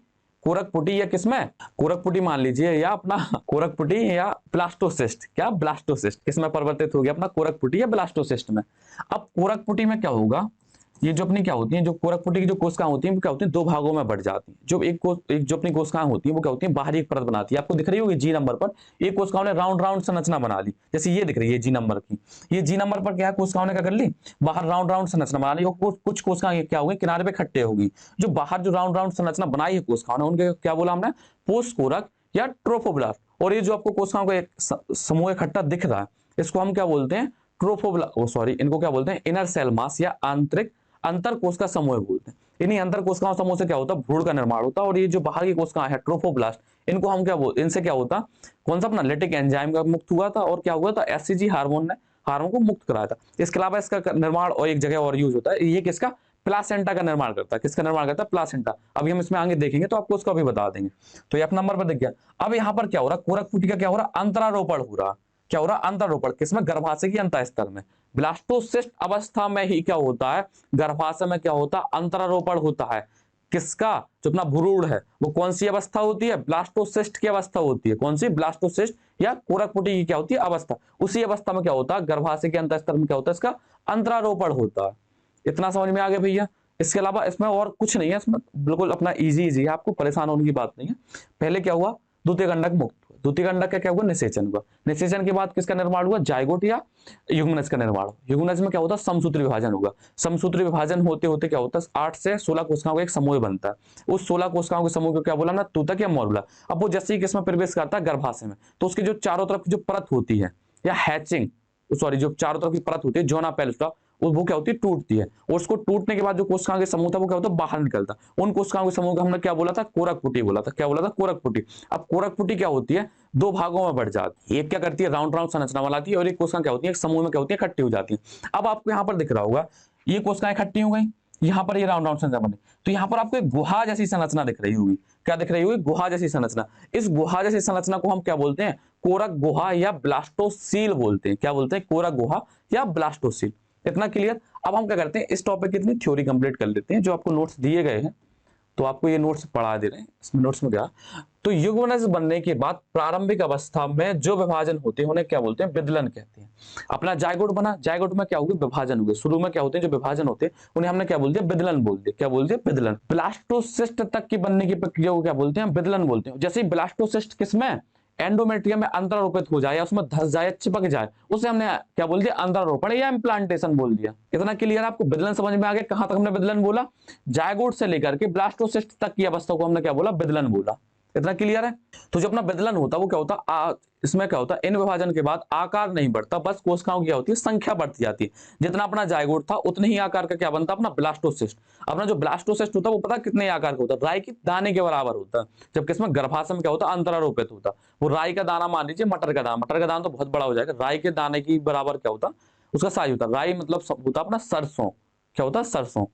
इतना क्लियर आपको। तो जो ये जो अपना विदलन होता है, विदलन क्या होता है, साधारण कोशिका विभाजन से क्या होता है, भिन्न होता। क्यों भिन्न होता है, ये भी आपको बता दिया। तो विदलन में क्या होता है, तेजी से क्या होता है, विभाजन होता है। ये आपको पूरा तरीका बता दिया था कैसे विभाजन होता। इसमें क्या होता है, विदलन में N/C रेशियो क्या होता, बढ़ रहा था। लेकिन साधारण कोशिका में क्या होता है, वो समान रहता है, तो इसमें कोई दिक्कत नहीं होनी चाहिए। यहाँ पर आपको बता दिया कैसे अवस्था होती है। यहाँ पर निषेचन हुआ, निषेचन के बाद यहाँ पर अपना क्या है, मोरुला। मोरुला के बाहर की क्या होती है, जोना पेलेसोडा की परत पाई जाती है, वो क्या होती है, टूट जाती है। उसके टूटने के बाद क्या होती है, कुछ कोशिकाएं बाहर निकलती है, उनको क्या बोलते हैं, कोरक पुटी बोल दिया। क्या बोल दिया, कोरक पुटी। अब कोरक पुटी क्या थी, दो भागों में बढ़ गई थी। एक कोरक पुटी, ये डायग्राम आपको समझ में आ गया। जो बाहर वाली परत थी उसको हमने क्या बोल दिया था, क्या पोषकोरक या ट्रोफोब्लास्ट। जो अंदर की कोशिका होती है उन्हें अंतर कोशिका समूह या इनर सेल मास बोला था। ठीक है, साधारण कोशिका विभाजन में पहले कोशिका के आकार में क्या होती है, वृद्धि होती है, फिर कोशिका विभाजन होता है, जिससे संतति कोशिका का क्या होता, आकार जनक कोशिका के क्या होता, बराबर। जो अपनी डॉटर सेल बनी थी वो अपनी क्या होती, पेरेंट सेल की क्या होती, बराबर। किसमें, साधारण कोशिका विभाजन में।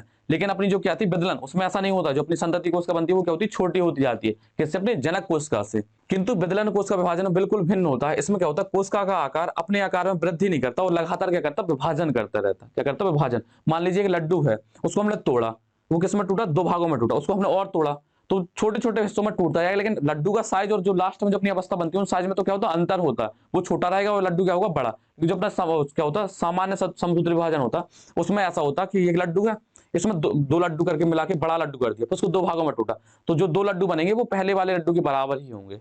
इतना आगे समझ में आपको। तो किंतु विदलन में कोश का विभाजन बिल्कुल क्या होता है, भिन्न होता है। इसमें कोश का अपने आकार में वृद्धि नहीं करती और लगातार क्या करती, विभाजन करती रहती है, जिससे केंद्रक कोश का द्रव अनुपात क्या होता है, बढ़ता रहता है। किसमें, विदलन में बढ़ता है। और सामान्य कोश का विभाजन में क्या होता है, समान रहता है। और कोशिका का आकार क्या कहता है, समान। कोशिका का आकार तो समान रहेगा, लेकिन N/C रेशियो क्या होगा, बढ़ता रहेगा। किसमें, विदलन में।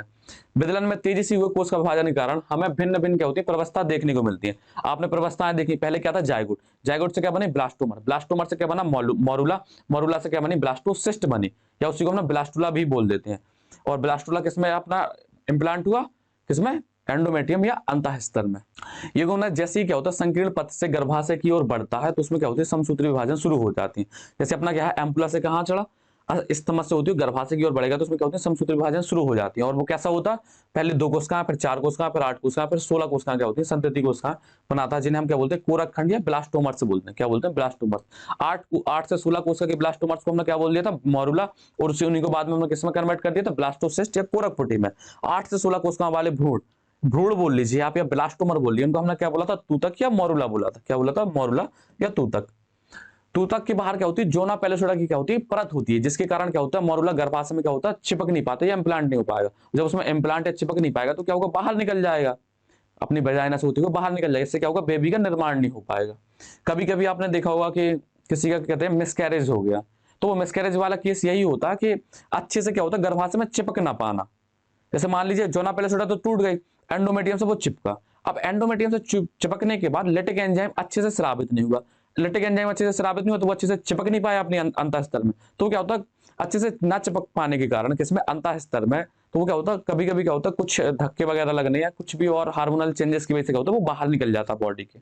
ये होता है मिसकैरेज। इस पर भी हम बात करेंगे एमटीपी वगैरह के बाद में, जो अपना रिप्रोडक्टिव हेल्थ वाला चैप्टर उसमें क्या करेंगे, इस पर बात करेंगे हम, जनन स्वास्थ्य वाले पर। हर टॉपिक पर खुल के बात करेंगे, वो अच्छे से समझाएंगे आपको। इसलिए क्या होता है, जो अपना मोरुला होता है वो गर्भाशय में प्रवेश करता है, तो जो अपनी जोनो पेलेसोडा होती है वो क्या होती है, परत टूट कर क्या होती है, अलग हो जाती है। परत का टूटकर अलग होना ही क्या कहलाता है, हैचिंग कहलाता है।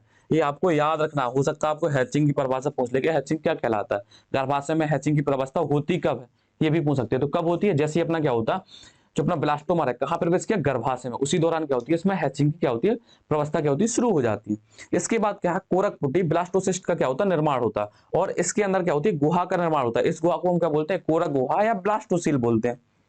आपको नोट्स में जो हमने आपको समझाया वही आपको क्या हो, नोट्स में एक एक वर्ड आपको मिलेगा, तो आपको घबराने की जरूरत नहीं है। और एनसीईआरटी की लाइन भी एक एक कवर की है, आप मिला सकते हो कि एक भी एनसीईआरटी की लाइन क्या होगी, मिस नहीं होगी।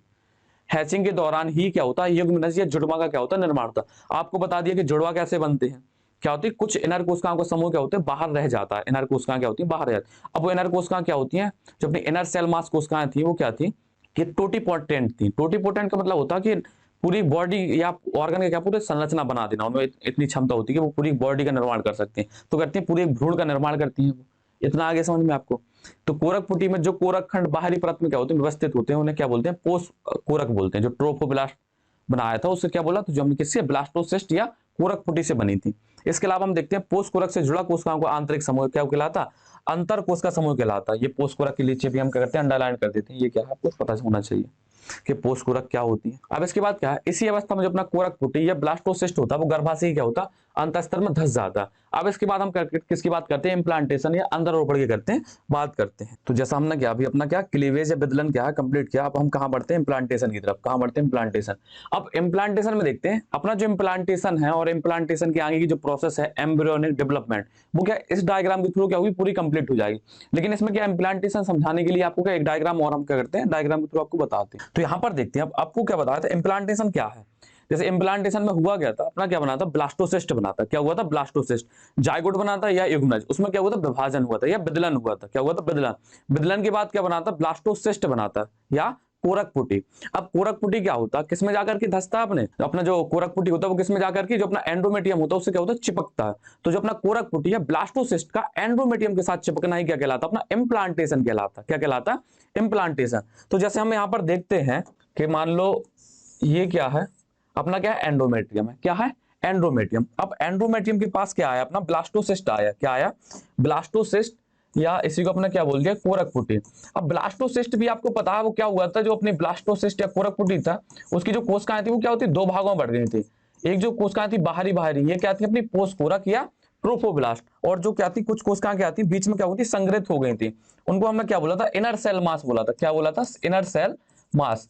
अब ये जो अपनी ट्रोफोब्लास्ट होती हैं या पोषकोरक जो अपनी क्या होती परत होती हैं, ये यहाँ इसके पास जाएंगी तो इसके साथ क्या होंगी, अटैच होंगी। अब इसके साथ क्या होंगी, ये अटैच होंगी। यहां पर क्या हो रही है, ये अटैच हो रही हैं। ये मान लो इसके साथ अटैच होंगी। तो आपको बताया था कि जब ट्रोफोब्लास्ट या जो अपना ब्लास्टोसिस्ट है जब एंडोमेट्रियम के साथ क्या होता अटैच होता तो कुछ एंजाइम क्या करता, मुक्त करता। वो कौन सा एंजाइम थे, लिटिक एंजाइम थे। क्या थे, लिटिक एंजाइम। अब लिटिक एंजाइम करते क्या है, ये जो अपनी एंडोमेट्रियम इसको क्या करेंगे, पिघला देंगे, हिसाब से क्या करते हैं, पाचित या डाइजेस्ट कर देंगे। अब डाइजेस्ट करने के बाद ये क्या होगा, इसमें आराम से धंसता हुआ जाएगा। आप देखेंगे कि कोई भी क्या है, एक बॉल होती है, एक दीवार है, वो क्या प्लास्टिक की बनी है, सपोज कर लीजिए प्लास्टिक की बनी है। अगर हमने पीछे से उसको हीट दिया, कुछ गर्म किया, तो क्या होती है, लचीली हो जाती है। अब उसमें हम कोई बॉल मारे या कोई पत्थर मारे तो क्या होता है, धंसता हुआ चला जाएगा। और जब धंसता हुआ जाएगा, जैसे मान लो ये है लचीली है पूरी, जैसे इसमें धंसता हुआ जाएगा तो इसको यहाँ से दबाती हो जाएगी, ये क्या करेगी, इसको कवर कर लेगी। इसी प्रकार से जो अपना ब्लास्टोसिस्ट होता है, जब ब्लास्टोसिस्ट किसके पास जाएगा, एंडोमेट्रियम के पास। किसके पास जाएगा, एंडोमेट्रियम। अब एंडोमेट्रियम के पास ये जाता है तो क्या करता है, लिटिक एंजाइम क्या करता, मुक्त करता। तो ये जब लिटिक एंजाइम क्या करता, मुक्त करता, तो जो अपनी एंडोमेट्रियम होती है, क्या होती है, एंडोमेट्रियम या अंतःस्तर, ये क्या होती है, लचीली हो जाती है। और लचीली होने की वजह से क्या होती है, इसको चारों तरफ से क्या करती है, इसको कवर कर लेती है। ये इसके अंदर धसा हुआ इसके चारों तरफ से क्या करती है, परत बना लेती है। किसकी, एंडोमेट्रियम की करती है, परत बनती है। और ये क्या होता है, पूरी तरीके से किसमें, अपने एंडोमेट्रियम क्या होता है, धस जाता है। जब अपने ब्लास्टोसिस्ट का इतना समझ में आया कि धसना क्या हो गया, तो अपना जो ब्लास्टोसिस्ट है यहां पर हम लिख दें, ये अपना क्या है, ब्लास्टोसिस्ट। क्या, ब्लास्टोसिस्ट। ब्लास्टोसिस्ट और ये अपना क्या है, एंडोमेट्रियम। एंडोमेट्रियम। तो जो अपना ब्लास्टोसिस्ट है, ब्लास्टोसिस्ट का किसमें, एंडोमेट्रियम में क्या धसना, क्या कहलाता है, इम्प्लांटेशन कहलाता। क्या कहलाता है, इम्प्लांटेशन या अंतरारोपण। इम्प्लांटेशन या अंतरोपण। आपको इतना समझ में आ गया कि अपना जो ब्लास्टोसिस्ट है या कोरक पुटी है, कोरक पुटी का गर्भाशय की अंतःस्तर के साथ चिपकना या उसमें धस जाना क्या कहलाता है, अपना इम्प्लांटेशन या अंतरोपण कहलाता है। इतना आपको समझ में आ गया। अब हम इसमें देखते हैं कि जो अपना क्या है, अंतरोपण हो चुका। अब अंतरोपण की प्रक्रिया के बाद क्या होता है, भ्रूण का क्या होता है, डेवलपमेंट या भ्रूण का क्या होता है, विकास शुरू हो जाता। एक बार किसके साथ अटैच हो गया, जो अपना क्या गर्भाशय अंतःस्तर है इसके साथ क्या हो गया, अटैच हो गया। एक बार अटैच होने के बाद क्या होता है कि अपने क्या भ्रूण के विकास का होता शुरू हो जाता। अब भ्रूण वर्ड का ही यूज करेंगे हम, किसको, ब्लास्टोसिस्ट में जितनी स्टेज आगे बढ़ती आएंगे हम क्या करेंगे, सीधा भ्रूण का यूज करेंगे। तो जब भ्रूण अपना ब्लास्टोसिस्ट इसमें चिपकता है तो किसका, भ्रूण का क्या होता है, विकास शुरू हो जाता। अब हम इस वाले डायग्राम पर पहुंचते हैं, जैसे अपने अब जैसे इस वाले डायग्राम पे आते हैं। ये जो अपना डायग्राम है, एक मिनट, ये जो अपना क्या है डायग्राम है। अब इस डायग्राम में क्या है, अपना पूरा क्या होता है, एम्ब्रियो का डेवलपमेंट दिखा दिया जाएगा। अभी आपको इसमें दिख रहा होगा कि इसमें एम्ब्रियो डेवलपमेंट दिख ही कहां रहा। तो अभी हम इसमें क्या करते हैं, एम्ब्रियो डेवलपमेंट आपको आगे बताएंगे। पहले आप इतनी स्टेज को कंप्लीट कीजिए, इसके आगे हम बढ़ते हैं। तो इसमें जो सबसे पहले क्या आपने ये दिख रहा ब्लास्टोसिस्ट, क्या दिख रहा, ब्लास्टोसिस्ट। इसका नाम क्या है, ब्लास्टोसिस्ट, या इसी को हम क्या बोलते हैं, कोरक पुटी बोलते हैं। क्या बोलते हैं, कोरक पुटी। अब हिंदी और अंग्रेजी वर्डों को लेकर के आप इतना ज्यादा मुद्दा नहीं बनाएंगे, आपको सीधा समझना कि ये अपना क्या है, ब्लास्टोसिस्ट है। अब ये ब्लास्टोसिस्ट किस में चिपका था, अपने एंडोमेट्रियम में। किस में चिपका था, एंडोमेट्रियम में। जब एंडोमेट्रियम में चिपक जाएगा तो एंडोमेट्रियम में चिपकने के बाद जो अपनी एंडोमेट्रियम या गर्भाशय अंत स्तर थी, इसको क्या करती है, चारों तरफ से कर लेती, कवर कर लेती थी। क्या कर लेती, कवर। अब जब इसके अंदर ये कवर हो जाता है तो ये अपनी जो क्या होती है, ट्रोफोब्लास्ट या अपना जो ब्लास्टोसिस्ट की जो क्या थी, ट्रोफोब्लास्ट वाली ये लेयर थी, ये क्या करती है कि अपनी क्या होती है, गर्भाशय अंतर स्तर होता है। क्या होता है, गर्भाशय अंतः स्तर। उसके साथ क्या करता है, चिपकने के बाद एक तो लेटिक एंजाइम इसने क्या किया था, मुक्त किया था। लेटिक एंजाइम मुक्त करने के बाद एक एंजाइम और ये मुक्त करता है, उस एंजाइम का नाम, सॉरी एंजाइम नहीं, हार्मोन मुक्त करता है। कौन सा हार्मोन था, अपना HCG हार्मोन मुक्त करता है। कौन सा हार्मोन मुक्त करता है, HCG, ह्यूमन कोरियोनिक गोनाडोट्रोपिन। इसका यूज भी बताया था, क्या था, एक तो ये जो अपना ह्यूमन कोरियोनिक गोनाडोट्रोपिन है, ये क्या करता है, अपने एस्ट्रोजन और प्रोजेस्टेरोन हार्मोन को क्या करता है, उनका श्रावण बनाए रखता है। कैसे, जैसे अपना क्या था, पीत पिंड था, क्या था, कार्पस ल्यूटियम था। कार्पस ल्यूटियम में किसका, प्रोजेस्टेरोन हार्मोन का क्या रहा था, श्रावण कर रहा था। अब ऐसा तो है नहीं है कि जो अपना पीत पिंड वो हमेशा 9 महीने तक बना ही रहेगा। वो क्या होता है, 1 से 1.5 महीने के बाद क्या होता है, नष्ट हो जाता। क्या करता है, नष्ट हो जाता। और जो LH सर्ज था, LH सर्ज की वजह से ही कार्पस ल्यूटियम से प्रोजेस्टेरोन हार्मोन वगैरह निकल रहे थे। लेकिन उसके बाद क्या होगा, धीरे धीरे LH सर्ज गिर गया था। तो उसके बाद प्रोजेस्टेरोन हार्मोन कहां से आएगा, तो जो अपना क्या होता है, HCG हार्मोन होता है, ह्यूमन कोरियोनिक गोनाडोट्रोपिन। ये हार्मोन क्या करता है, अपना प्रोजेस्टेरोन और एस्ट्रोजन हार्मोन को करता मुक्त करवाने में क्या करता है, सहायता करता है। तो ये आपको समझ में आ गया, HCG। अभी हार्मोन के बारे में और आगे पढ़ेंगे, आपको इजी HCG समझ में आ गया। और HCG की प्रेजेंस से ही हमने पता किया था, मतलब उसी से क्या करते हैं, पता चलता है हमें कि जो अपनी क्या होती है, जो महिला है या स्त्री है, वो क्या होगी, प्रेगनेंसी या गर्भवती हो चुकी है, प्रेग्नेंट हो चुकी है। कैसे, वो यूरिन के थ्रू क्या होता है, जब अपने ब्लड में आएगा, किसी मैटरनल ब्लड के थ्रू क्या होता है, यूरिन से पास होता है। और यूरिन में ही क्या होती है, अगर HCG की प्रेजेंस है तो जो अपनी वो महिला है वो क्या होती है, गर्भवती है।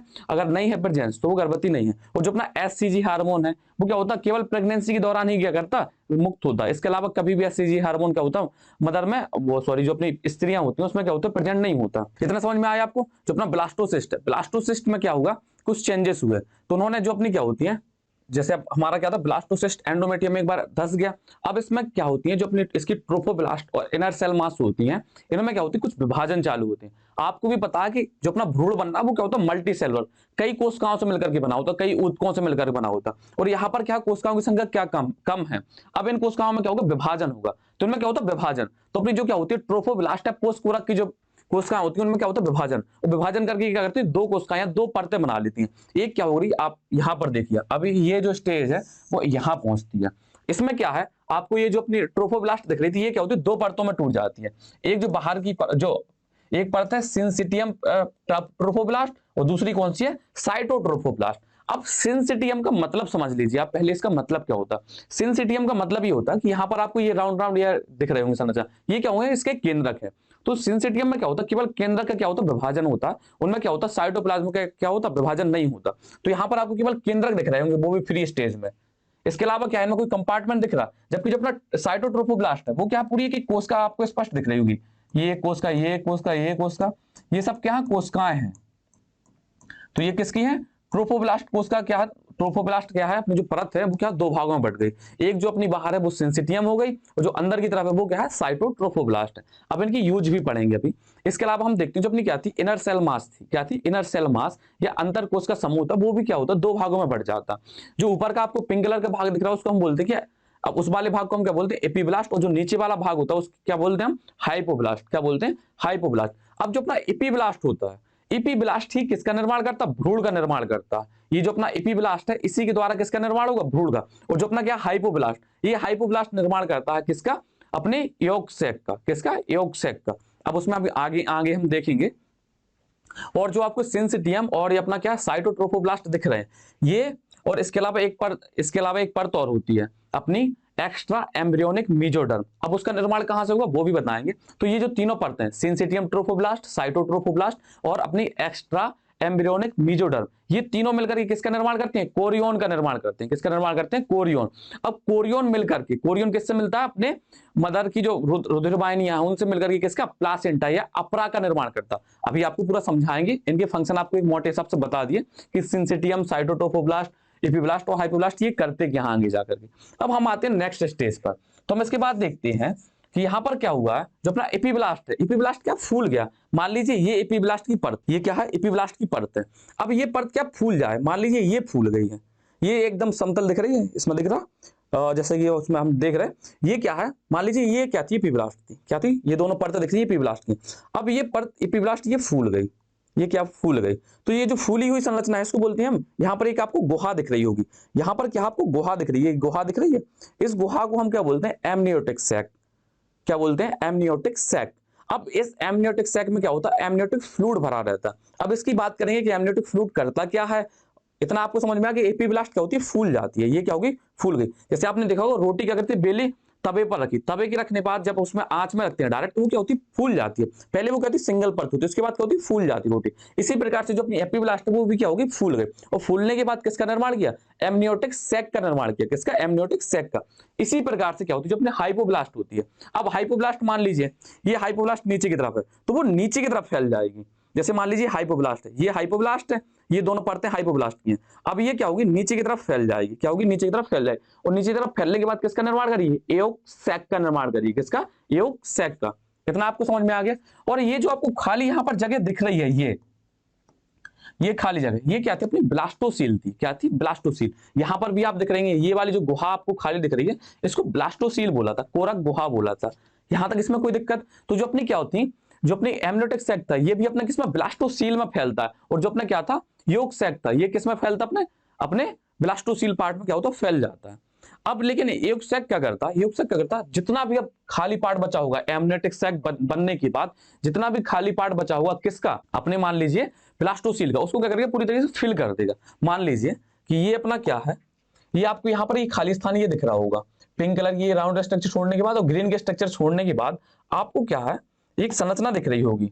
ये जो हमने अभी फिल किया है, अभी फिल, चलो फिल कर दें। ये जो आपको रेड कलर की पूरी फिल दिख रहा, ये क्या करता है, जो अपना योग सैक है, योग सैक की जो कोशिकाएं होती है करती है, और विभाजन करने के बाद ये पूरी ब्लास्टोसील को करती है, कवर कर लेती है। अब एक बार फिर से हम बता दें, ये क्या है अपना एपीब्लास्ट, ये आपको ग्रीन कलर, सॉरी हाइपोब्लास्ट, ये जो आपको ग्रीन कलर की ये संरचना दिख रही है, ये क्या है, हाइपोब्लास्ट। अब हाइपोब्लास्ट जब फूल गई तो किसका निर्माण किया उन्होंने, योग सैक का, किसका, योग सैक का। अब योग सैक की जो कोशिकाएं होती है वो करती है विभाजन शुरू कर देती है। विभाजन शुरू करने के बाद जो जितना भी अपना क्या था, अपना कोरक गुहा का जितना भी भाग क्या था, खाली था, उस पूरे भाग को क्या करती, फिल कर देती है, कवर कर लेती है। उस वाले पूरे भाग को क्या करती, खुद क्या कर लेंगी, कब्जा कर लेंगे उस पर। इतना आपको समझ में आ गया। तो आपको ये जो कब्जा दिख रहा है, रेड कलर की जो संरचना दिख रही है, इस रेड कलर की संरचना को हम क्या बोलेंगे, ये अपना क्या होता है, एक्स्ट्रा मेसोडर्मल। ये आपको दिख रही है, ये जो आपको रेड कलर की ये संरचना दिख रही है, इसको हम बोलते हैं एक्स्ट्रा एम्ब्रियोनिक मेसोडर्म। अब इसका नाम एक्स्ट्रा एम्ब्रियोनिक मेसोडर्म क्यों है, इसका भी रीजन है। तो जो अपना एक्स्ट्रा मतलब ये अतिरिक्त भ्रूणीय मेसोडर्म, मतलब अब एक्स्ट्रा कैसी, अतिरिक्त कैसी, ये क्या करती है, भ्रूण के निर्माण में कोई सहायता नहीं करती है। मतलब ये भ्रूण के जो अंग हैं या बॉडी बनाने में सहायता नहीं करती, अदर सहायता करती है, वो हम देखेंगे कि क्या सहायता करती है। लेकिन वो अपना जो भ्रूण है उसके बॉडी पार्ट बनाने में कोई सहायता नहीं करती। ठीक, इसलिए हम इसको क्या बोलते हैं, एक्स्ट्रा एम्ब्रियोनिक मेसोडर्म बोलते हैं। इतना आपको समझ में आ गया। ये भी समझ में आ गया कि जो एक्स्ट्रा एम्ब्रियोनिक मेसोडर्म है उसका निर्माण किससे हुआ, योग सैक की कोशिकाओं में क्या हुआ, विभाजन हुआ। उनमें विभाजन होने के बाद जितना भी क्या था अपना ब्लास्टोसील, ये एक्स्ट्रा एम्ब्रियोनिक मेसोडर्म था, ये करता पूरी ब्लास्टोसील को क्या करता, कवर कर लेता। क्या करता, जो अपनी ब्लास्टोसील उसको क्या करेगा, पूरी तरीके से क्या कर लेगा, कवर कर लेगा। अब हम इसके बाद अगली स्टेज पर आते हैं। तो अगली स्टेज में क्या होता है, जो अपनी क्या थी, एक्स्ट्रा एम्ब्रियोनिक मेसोडर्म थी, इसका क्या होता, फटना क्या होता, शुरू हो जाता। फटना मतलब आपको भी बता, फटेंगी तो क्या होगी, कोशिकाएं फैलेंगी, ये फटेंगी तो कैविटी बड़ी होगी, और यहाँ पर ये मेसोडर्म क्या होती, खाली हो जाती है। क्या हो जाती, खाली। केवल कहां पर जाके जुड़ती है, केवल इस वाले हिस्से पर जाकर के जुड़ी रहती है। किससे जुड़ी रहती है, अपना क्या था, ये साइटोट्रोफोब्लास्ट, क्या था, साइटोट्रोफोब्लास्ट। और ये क्या अपनी, ये जो आपको ग्रीन कलर की दिख रही है, ये आपको योग सैक है। और जो पिंक कलर का है, ये क्या अपना, ये वाला एपीब्लास्ट है। ये वाला हिस्सा क्या है, ये एपीब्लास्ट है, ये एपीब्लास्ट। और ये जो फूला हुआ पार्ट है, ये क्या अपना अपना एमनियोटिक सैक, और ये इसके अंदर वो क्या है, एमनियोटिक फ्लूइड है। इसी प्रकार से अपना क्या है, योग सैक है। इतना आपको समझ में आ गया, इसमें कोई दिक्कत नहीं। तो अपना क्या है, ये साइटोट्रोफोब्लास्ट से क्या होती है अपनी, क्या, ये जो आपको यहाँ पर ये जो संरचना बनाई है, ये साइटोट्रोफोब्लास्ट से कौन सा जुड़ा है, अपना एक्स्ट्रा एम्ब्रियोनिक मेसोडर्म। केवल यहीं पर बचा है, ये किससे जुड़ गया, अपना साइटोट्रोफोब्लास्ट से। अब ये जो जुड़ा है, इस यही हिस्सा अपना क्या करता है, अम्बिलिकल कॉर्ड का निर्माण करता है। अम्बिलिकल कॉर्ड आप समझते हो, आपने जब बच्चे का जन्म होते हुए देखा हुआ है मूवियों वगैरह में, तो उसमें क्या होता है, एक नाभि जुड़ी रहती है, जो बच्चे का कनेक्शन होता है ट्यूब लाइक संरचना से जुड़ा होता है। अभी हम इसमें आगे देखेंगे, नाभि तो आपने देखी होगी, नाभि फिर उसको क्या करते हैं, कट कर देते हैं कैंची से। तो जो अपनी क्या होती है अम्बिलिकल कॉर्ड, इसका यूज देखेंगे क्या होता है। तो आपको केवल इतना देखना है, जो अपनी क्या थी एक्स्ट्रा एम्ब्रियोनिक जो मेजोडर्म थी वो यहां पर बचती है, और ये किसका निर्माण करती है, फ्यूचर अम्बिलिकल कॉर्ड का क्या करती है, निर्माण करती है। किसका निर्माण करती है, फ्यूचर अम्बिलिकल कॉर्ड। इसके अलावा आपको यहां पर भी थोड़ी थोड़ी क्या होगी, अपनी क्या एक्स्ट्रा एम्ब्रियोनिक मेजोडर्म आपको शो हो रही होगी। इतना आपको समझ में आ गया। अम्बिलिकल कॉर्ड का निर्माण किससे होगा, एक्स्ट्रा एम्ब्रियोनिक मेजोडर्म से होगा। किससे, एक्स्ट्रा एम्ब्रियोनिक मेजोडर्म से। इतना आपको क्लियर है। अब इसके बाद हम क्या करते हैं, आगे बढ़ते हैं। अब नेक्स्ट स्टेज पर आते हैं। अब यहां पर आप देख रहे होंगे कि जो अपना क्या है, सबसे बाहर क्या था अपना, सिंसिटियोट्रोफोब्लास्ट। क्या था, सिंसिटियोट्रोफोब्लास्ट। अब वो क्या करता है, उंगलियों जैसी संरचना बनाता। सिंसिटियोट्रोफोब्लास्ट, साइटोट्रोफोब्लास्ट और अपना क्या था, एक्स्ट्रा एम्ब्रियोनिक मेजोडर्म। ये करते हैं उंगली जैसी संरचना बनाते हैं, ये फिंगर लाइक स्ट्रक्चर बनाते हैं। इनको हम क्या बोलते हैं, कोरियोन बोलते हैं। क्या बोलते हैं, कोरियोन। तो आपको ये जो तीनों संरचना दिख रही है, ये तीनों संरचना, ये अपनी क्या है, ये अपनी क्या है, कोरियोन है। क्या है, कोरियोन। और ये आपको रेड रेड संरचना दिख रही होगी। इस रेड संरचना को हम क्या बोलेंगे, ये क्या है, मदर की ब्लड वेसल्स है, रुधिर वाहिनी है ये माता की। जो अपना क्या है, ये जो ब्लास्टोसिस्ट किससे, रुधिर से चिपका था। रुधिर से चिपकने के बाद क्या, जो अपना एंडोमेट्रियम, उसमें क्या होंगी, कुछ रुधिर वाहिनियां होंगी। क्या होंगी, रुधिर वाहिनियां। अब उन रुधिर वाहिनियों के साथ क्या होता है, ये जो कोरियोन बना है वो क्या होगा, इसके साथ अटैच हो जाएगा। क्या हो जाएगा, अटैच। तो जो अपनी chorion plus maternal blood vessels, maternal blood vessels मतलब मात्र रुधिर वाहिनियां। आप हिंदी में इसको मतलब समझ लेना, मात्र रुधिर वाहिनियां। जो अपनी माता की जो रुधिर वाहिनियां हैं और कोरियोन है, वो आपस में मिलकर के किसका निर्माण करेंगे, वो प्लासेंटा का निर्माण करेंगे। किसका, प्लासेंटा का। तो ये जो दोनों संरचना है वो किसका निर्माण करेंगे, ये दोनों मिलकर के प्लासेंटा का निर्माण करेंगे। किसका, प्लासेंटा का। अब प्लासेंटा के बारे में, प्लासेंटा या अपरा, अब इसका भी हम यूज देखेंगे, बस आपको इतना समझ लो, यहां तक इसमें कोई दिक्कत होनी नहीं चाहिए। अपना क्या था, पहले ब्लास्टोसिस्ट था। ब्लास्टोसिस्ट किसके साथ, एंडोमेट्रियम के साथ अटैच हुआ, उसे हमने क्या बोल दिया, इम्प्लांटेशन। अब उसमें क्या हुई, उसकी कोशिकाओं में क्या हुआ, कुछ चेंजेस हुए। तो उन्होंने जो अपने ट्रोफोब्लास्ट थे वो दो भागों में बट गए। बाहरी वाली भाग क्या थी, सिंसिटियम ट्रोफोब्लास्ट, और अंदर वाली क्या थी, साइटोट्रोफोब्लास्ट। सिंसिटियम ट्रोफोब्लास्ट का मतलब आपको बता दिया, उसमें क्या होता है, केवल केंद्रक केंद्रक होते हैं, उसका कोई विभाजन नहीं होता। उसमें केंद्रक क्या होते हैं, मुक्त अवस्था में। ये सब में है, आप ऐसा ना समझना कि वहां पर नहीं बना है। ये सब कहीं कहीं पर अपने क्या होते हैं, केंद्र क्या होते हैं, मुक्त अवस्था में। ये आपको दिख रहे होंगे, ये हर कहीं। तो इसमें आप घबराने की बात नहीं है। और जो अपनी अंदर की थी वो क्या थी, साइटोट्रोफोब्लास्ट। इसी तरीके से जो अपनी क्या होती है, इनर सेल मास या अंतर कोश का समूह होता, वो भी क्या होता है, दो भागों में बढ़ जाता है, इपीब्लास्ट और हाइपोब्लास्ट में।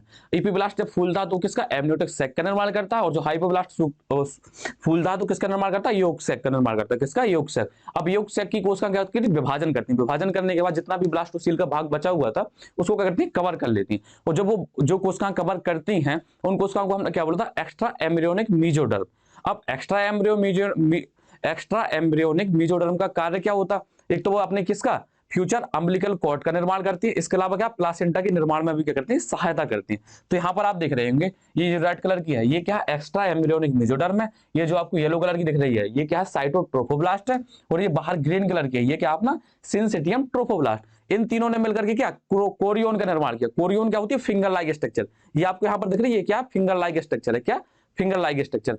और अपनी क्या है, ये यहाँ रुधिर वाहिनियां, ये आपस में क्या होती है, कनेक्ट हो जाती है। क्या होती है, आपस में कनेक्ट हो जाती है। तो यहाँ पर ये जो इनका संबंध बना है, इसी से क्या होता है, रुधिर का क्या होता है, आदान प्रदान होता है। क्योंकि जो अपना बेबी होता है या भ्रूण होता है, उसको भी क्या होता है, पोषण चाहिए होगा। क्योंकि जो एयोग सैक होता है वो उतना ज्यादा नहीं होता कि भ्रूण को क्या कर सके, पोषण दे सके। जैसे अपने किसमें, अंडज, जो अपने प्राणी थे अंडज थे अपने, और अपन लोग क्या होते हैं, जरायुज होते हैं। तो अंडज में तो जो पोषण मिलता है भ्रूण को, वो किससे मिलता है, योग सैक से। लेकिन जरायुज में क्या होता, उतना ज्यादा योग सैक नहीं होता। उसमें क्या होता, जो अपना पोषण मिलता है वो किससे मिलता है, माता से मिलता है। किससे मिलता, माता के रुधिर के द्वारा। तो वो रुधिर क्या डायरेक्ट किससे कांटेक्ट में नहीं होता, अपने जो अपना बच्चा होता है या बेबी होता है उसके क्या होती है, डायरेक्ट कांटेक्ट में नहीं होता। वो क्या करता है, एक प्लासेंटा, एक माध्यम बनाता है, जिसके द्वारा अपना ब्लड क्या करता है, अंदर पहुंचाता है, किसके, भ्रूण के अंदर। अब यहाँ पर देख रहे होंगे आप, ये ब्लड वेसल्स है। आप वैसे ब्लड ब्लू कलर का तो नहीं है, लेकिन हमने इसमें बना दिए। तो ये जो ब्लू कलर का ब्लड आपको यहाँ इसके अंदर आता हुआ दिख रहा होगा, और यहाँ से कुछ बाहर जाता हुआ दिख रहा है। अब यहाँ पर आप समझो, जैसे कि ये बच्चे को पोषण चाहिए, क्या चाहिए, पोषण। तो पोषण किस में होगा, आपको पता है कि जो पोषण या न्यूट्रिशन या जो अपनी गैसेस वगैरह होती है वो किसके, रुधिर के द्वारा क्या होती है, ट्रांसपोर्ट होती है एक सेल से दूसरी सेल की तरफ। तो यहाँ से मान लीजिए अपना क्या है, गर्भाशय के अंदर इस तरह की रुधिर वाहिनियां, इससे क्या है, जो अपना क्या रुधिर आया किसके अंदर, प्लासेंटा के अंदर। आपको प्लासेंटा समझ में आ गया, कौन कौन ने मिलकर के बनाया, कोरियन और मैटरनल ब्लड वेसल्स, इन दोनों ने मिलकर किसका निर्माण किया, प्लासेंटा का। किसका निर्माण किया, प्लासेंटा। अब आपको बताएं कि जो रुधिर है या ब्लड है किसका, माता का, वो ऐसा नहीं कि सीधा अंदर यहां से घुसता हुआ चला जाएगा, वो आता है कहां पर, अपने सिंसिटियम ट्रोफोब्लास्ट वाला। ये जो आपको ये वाला हिस्सा दिख रहा है, येलो ग्रीन के बीच वाला, ये अपना कौन सा हिस्सा था, सिंसिटियम ट्रोफोब्लास्ट वाला हिस्सा था। कौन सा, सिंसिटियम ट्रोफोब्लास्ट। तो जो अपना माता है वो अपना ब्लड किस में छोड़ देती है, सिंसिटियम ट्रोफोब्लास्ट में। अब सिंसिटियम ट्रोफोब्लास्ट से ब्लड आगे कैसे जाएगा, तो वहां से ब्लड या न्यूट्रिशन किसके थ्रू जाता, अपनी अम्बिलिकल कॉर्ड के थ्रू जाता। किसके द्वारा, अम्बिलिकल कॉर्ड। अब अम्बिलिकल कॉर्ड आपको यहां पर दिख रही होगी, ये रेड मोटी कलर की संरचना, ये क्या होती है, अम्बिलिकल कॉर्ड होती है, ये अपनी नाभि, अम्बिलिकल कॉर्ड, अपरा रज्जुक, अपरा नाभि रज्जुक बोलते हैं इसको, अम्बिलिकल कॉर्ड को। इसमें कोई दिक्कत नहीं है। अब क्या है, न्यूट्रिशन तो आ गया, गैसेस भी आ गई जो बच्चे को रिक्वायरमेंट है। अब बच्चे ने क्या होगा, कुछ तो बनाया होगा, जैसे उसने कुछ खाया, तो कुछ जैसे हम भी करते हैं, खाना खाते हैं तो कुछ करते हैं, वेस्ट पदार्थ बनाते हैं, उसको बाहर निकालते हैं। हमारे पास तो भी सुविधा, हम बाहर निकाल दें। लेकिन जो बच्चा है उसने जो भी फालतू की चीज बनाई है, तो क्या यहाँ फैलाते जाएगा, वो यहाँ फैलाएगा तो उसी को दिक्कत होगी। तो ये जो अपना क्या कहता है, एक्सक्रीशन या उत्सर्जन, जो भी मटेरियल बना होता है उसको बाहर निकालेगा। ये बाहर किसके द्वारा पहुंचाएगा, अम्बिलिकल कॉर्ड के द्वारा, किसमें, अपने प्लासेंटा में छोड़ देगा। प्लासेंटा से किसमें, माता की रुधिर में चला जाएगा। यहां से क्या होगी, उसका सीक्रेशन कहां होगा, बॉडी के बाहर हो जाएगा। आपको इतना समझ में आ गया। इसलिए क्या कहते हैं, अपनी देखो माता कितनी मेहनत करती है, एक भ्रूण को बनाने में माता का कितना ज्यादा योगदान रहता है, और बच्चे बड़े होकर के उनकी कदर भी नहीं करते। तो ये गलत बात है। आप देखो कितनी मेहनत कर रहे हैं, वो तुम्हारे लिए अच्छा अच्छा खाना खा रही है ताकि आपको पोषण मिल सके, अपना बनाया हुआ पोषण। वो खुद डाइजेस्ट करेगी, डाइजेस्ट करने के बाद जो अच्छा अच्छा जो पोषण होगा वो ब्लड में जाएगा। ब्लड के बाद कहाँ जाएगा, तुम्हारे लिए जो इसमें भ्रूण है उसके पास जाएगा। और जो उसने फालतू बनाया उसको भी बाहर निकालने की जिम्मेदारी माता की है। हमने जो फालतू का जो बनाया है यहाँ पर, जैसे मान लो कार्बन डाइऑक्साइड बनाई या अदर क्या वेस्टेज, जैसे अपनी यूरिया वगैरह का निर्माण भी किया, अपनी यूरिन वगैरह का, या नाइट्रोजन कंपाउंड का, मान लीजिए यूरिया नहीं बनाया, नाइट्रोजन कंपाउंड, तो उसको भी बाहर निकालने का कार्य किसका है, अपने माता का। उसकी माता के ब्लड में आप क्या करते हैं, वो अपने उत्सर्जित पदार्थ जो होते हैं वो किसमें, माता के ब्लड में छोड़ दिए जाते हैं, और यहाँ से क्या होते हैं, ब्लड के थ्रू क्या होते हैं, शरीर से बाहर निकाल दिए जाते हैं। तो यहाँ तक कोई दिक्कत है नहीं। अब यहाँ तक अभी आपको अभी अभी एपीब्लास्ट में क्या होगा, अभी चेंजेस नहीं हुए हैं, अभी एपीब्लास्ट ज्यों का त्यों है। अभी केवल किसका निर्माण हुआ था, एमनियोटिक सैक का निर्माण हुआ था, वो हाइपोब्लास्ट का। बस प्लासेंटा बताया इसलिए हमने बता दिया। अभी इसमें एक्सक्रीशन वगैरह ऐसी कुछ प्रोसेस नहीं होगी, वो बात की बात है कि न्यूट्रिशन वगैरह। अभी तो ये जब शुरू की एपीब्लास्ट होती है वो अपना न्यूट्रिशन किससे लेती रहती है, योग सैक से लेती है। किससे लेती है, योग सैक। क्योंकि 1 से 1.5 महीने बाद किसका, प्लासेंटा का निर्माण होता। पहले प्लासेंटा का निर्माण नहीं होता, पहले क्या है, 1 से 1.5 महीने तक जो न्यूट्रिशन वो लेगा, किससे लेगा, योग सैक से। क्योंकि उसमें थोड़ा बहुत तो न्यूट्रिशन होता है, किसमें, अपने योग सैक में। जब 1 से 1.5 महीने के बाद जब प्लासेंटा बन जाता है, उसके बाद क्या होता है, अम्बिलिकल कॉर्ड भी बन जाएगी तब तक उसके बाद क्या होगा, न्यूट्रिशन का क्या होगा, आदान प्रदान होगा। जितने हार्मोन एक्सचेंज होंगे, एंटीबॉडीज वगैरह, और क्या जितने भी एक्सक्रीशन होगा वो सब क्या होगा, एक्सचेंज होगा। किससे, माता के ब्लड से और अपने फीटस के ब्लड से, फीटस या एम्ब्रियो के ब्लड से। इसमें कोई दिक्कत नहीं होनी चाहिए। तो यहां से आपको ये पूरे साइकिल समझ में आ गया। अभी यहां तक केवल हमने एक संरचना देखी है कि किसका क्या संरचना होगा। अपनी क्या थी, ट्रोफोब्लास्ट थी, वो किसमें परिवर्तित हो गई, इनर सेल मास थी, वो किसमें परिवर्तित हो गई, हमने इतना देखा। अब यहाँ पर क्या है, एपीब्लास्ट। जैसे कि हमने तुम्हें बताया था कि एपीब्लास्ट क्या होता है, एपीब्लास्ट क्या करती है, भ्रूण का निर्माण करती है। एपीब्लास्ट की कोशिकाएं किसका निर्माण करती है, भ्रूण का निर्माण करती है। इसमें कोई दिक्कत। अब इसके बाद हम देखते हैं कि इसके बाद एक स्टेज आती है गैस्ट्रुलेशन। क्या आती है, स्टेज गैस्ट्रुलेशन। अब गैस्ट्रुलेशन की जो स्टेज होती है वो कब शुरू होती है, 15वें दिन के बाद। निषेचन से लेकर के 15वें दिन के बाद क्या होती है, अपनी गैस्ट्रुलेशन की क्या होती है, अवस्था शुरू होती है। तो गैस्ट्रुलेशन की अवस्था की जब शुरू होती है, वो कैसे पता चलेगा कि गैस्ट्रुलेशन की अवस्था शुरू हुई है। तो उसमें क्या होता है, जो अपनी एपीब्लास्ट थी, क्या थी, एपीब्लास्ट। जैसा कि आपको बताया कि एपीब्लास्ट क्या करती है, जर्म लेयर का निर्माण करती है, अपनी जर्म परतों का करती है, निर्माण करती है। इन्हीं जर्म परतों से किसका, पूरी बॉडी पार्ट का क्या होता है, निर्माण होता है। जो अपना बॉडी या शरीर के जो अंग है या बॉडी पार्ट है उसका क्या होता है, निर्माण। किसके द्वारा, अपने एपीब्लास्ट, जो अपना क्या है, एपीब्लास्ट। एपीब्लास्ट ने बनाया क्या, जर्म परत। कौन कौन सी जर्म परत बनती है, एक्टोडर्म, मेसोडर्म और एंडोडर्म। एक्टोडर्म, मेसोडर्म और एंडोडर्म। जो अपनी मेसो सबसे पहले जो परत बनती है वो बनती है एक्टोडर्म, उसके बाद बनती है एंडोडर्म, और सबसे बाद में जो परत बनती है वो क्या होती है, मेसोडर्म होती है। अब जिनमें जो क्या होते हैं, बड़े जो एनिमल्स होते हैं, छोटे जो लोअर एनिमल्स होते हैं, उनमें क्या होती है, मेसोडर्म पाई नहीं जाती है, उनको बोलते हैं डिप्लोसेंट्रिक। और अपन क्या होते हैं, ट्रिप्लो। इसी प्रकार जिनमें क्या होती है मेजोडर्म पाई जाती है, वो हायर ऑर्गेनिज्म क्या होती है अपनी मेजोडर्म पाई जाती है, जो इसलिए मेजोडर्म क्या होती है बहुत बाद में बनती है। इतना क्लियर आपको? किसका निर्माण हो गया? प्लासेंटा का निर्माण आपको दिख गया। वैसे प्लासेंटा का निर्माण कब? 1 से 1.5 महीने के बाद होता है। तब तक जैसे मान लो गर्भाशय को हार्मोन वगैरह चाहिए तो वो कहां से आएंगे? तब तक अपना जो कार्पस ल्यूटियम था वो क्या करता है, प्रोजेस्टेरोन हार्मोन भेजता रहता है, जिससे अपनी क्या होती है जो अपनी गर्भाशय वो क्या होता है संतुलित बना रहता है। एक बार जब प्लासेंटा बन जाता है तो वो खुद सब देख लेता है। तो जो अपना प्लासेंटा वो क्या करता है, एक एंडोक्राइन ग्लैंड की तरह भी काम करता है। अब एंडोक्राइन या अंतःस्रावी का मतलब क्या होता है? अंतःस्रावी ग्रंथियां वो होती हैं जो किसका स्राव करती हैं, अपने हार्मोन वगैरह का करती हैं, सीक्रेशन करती हैं। तो जो अपनी प्लासेंटा है वो क्या करती है, अपनी एंडोक्राइन ग्लैंड की तरह भी क्या करती है, एक्ट करती है। इतना आपको समझ में आ गया? इसमें कोई दिक्कत नहीं। आप क्या करते हैं, कुछ नोट्स की थ्योरी पढ़ ले रहे हैं। नोट्स की थ्योरी पढ़ेंगे तो जो कुछ 1 आध 2 पॉइंट रह रहे होंगे तो वो इसमें हम कवर कर देंगे। इसमें देखते हैं जो अपना कोरकपुटी का कोरकपुटी का गर्भाशय के अंत स्तर में धंसना या चिपकना क्या कहलाता? अंतरारोपण या इम्प्लांटेशन कहलाता। ये आपको क्लियर है? जैसे ही कोरकपुटी एंडोमेट्रियम से चिपकती है तो वैसे ही क्या होता है, अपने पोस्ट कोरक या ट्रोफोब्लास्ट में क्या होता है, लिटिक एंजाइम का क्या होता है, श्रावण शुरू कर देता है। लिटिक एंजाइम श्रावण का आपको बता दिया कि क्यों श्रावण करता है। श्रावण करने से क्या होगी, लचीली हो जाएगी, उससे अच्छा चिपक जाएगा, जिससे एंडोमेट्रियम की परत क्या होती है, पाचित या डाइजेस्ट या लचीली समझ लीजिए आप, लचीली हो जाती है। और कोरकपुटी को क्या होती है, चारों तरफ से क्या करती है, ढक लेती है। ये भूसी यहाँ पिघली, यहाँ से अंदर गई, उसने चारों तरफ से कवर कर लिया। सबसे अच्छा एग्जाम्पल होता है, आप किसी प्लास्टिक परत को गर्म करते हैं, उसको हीट देते हैं तो वो क्या होती है, धीरे धीरे मुलायम हो जाती है, लचीली। उसमें कोई सॉलिड चीज फेंक करके मारते हैं तो उसमें क्या होती है, धंस जाती है और वो इसको कवर कर लेती है बाहर से। आप नहीं देखिए तो कभी किसी प्लास्टिक की पतली परत को क्या गर्म करके देखना और उसमें कोई पत्थर वगैरह फेंक के देखना, तो उसमें क्या होगा, धंसता हुआ चला जाएगा। जैसे ही धंसता हुआ चला जाएगा तो वो बाहर से क्या होगी, कवर करती हुई चली जाएगी उसको। मान लीजिए ये इसको ये कवर कर दिया। इसी प्रकार से जो अपनी गर्भाशय होती है वो क्या करती है, ब्लास्टोसिस्ट को करती है, अपने चारों तरफ से करती है, कवर कर देती है। इतना समझ में? अंतरारोपण के दौरान ब्लास्टोसिस्ट पूर्ण रूप से क्या होती है, यूट्रस की दीवार में कहती है धंस जाती है और अंतः स्तर और अधिक मोटी होती जाती है। जब ब्लास्टोसिस्ट उसके अंदर धंसेगी, उसको कवर करने के लिए क्या होगी, जो अपने अंतः स्तर या मेंडोमेट्रियम वो क्या होगी, मोटी होती जाएगी। और ये आपको पता है किसकी वजह से होगी, अपने प्रोजेस्टेरॉन हार्मोन की वजह से। और ये प्रोजेस्टेरॉन हार्मोन आता कहां से, कार्पस ल्यूटियम से। कब तक? 1 से 1.5 महीने तक। उसके बाद प्लासेंटा ही किसका श्रावण करने लगता, अपने किसका, अपने प्रोजेस्टेरॉन, एस्ट्रोजन और बहुत से हार्मोन जैसे एचसीजी, एचपीएल वगैरह। अभी इसमें आगे हम देखेंगे।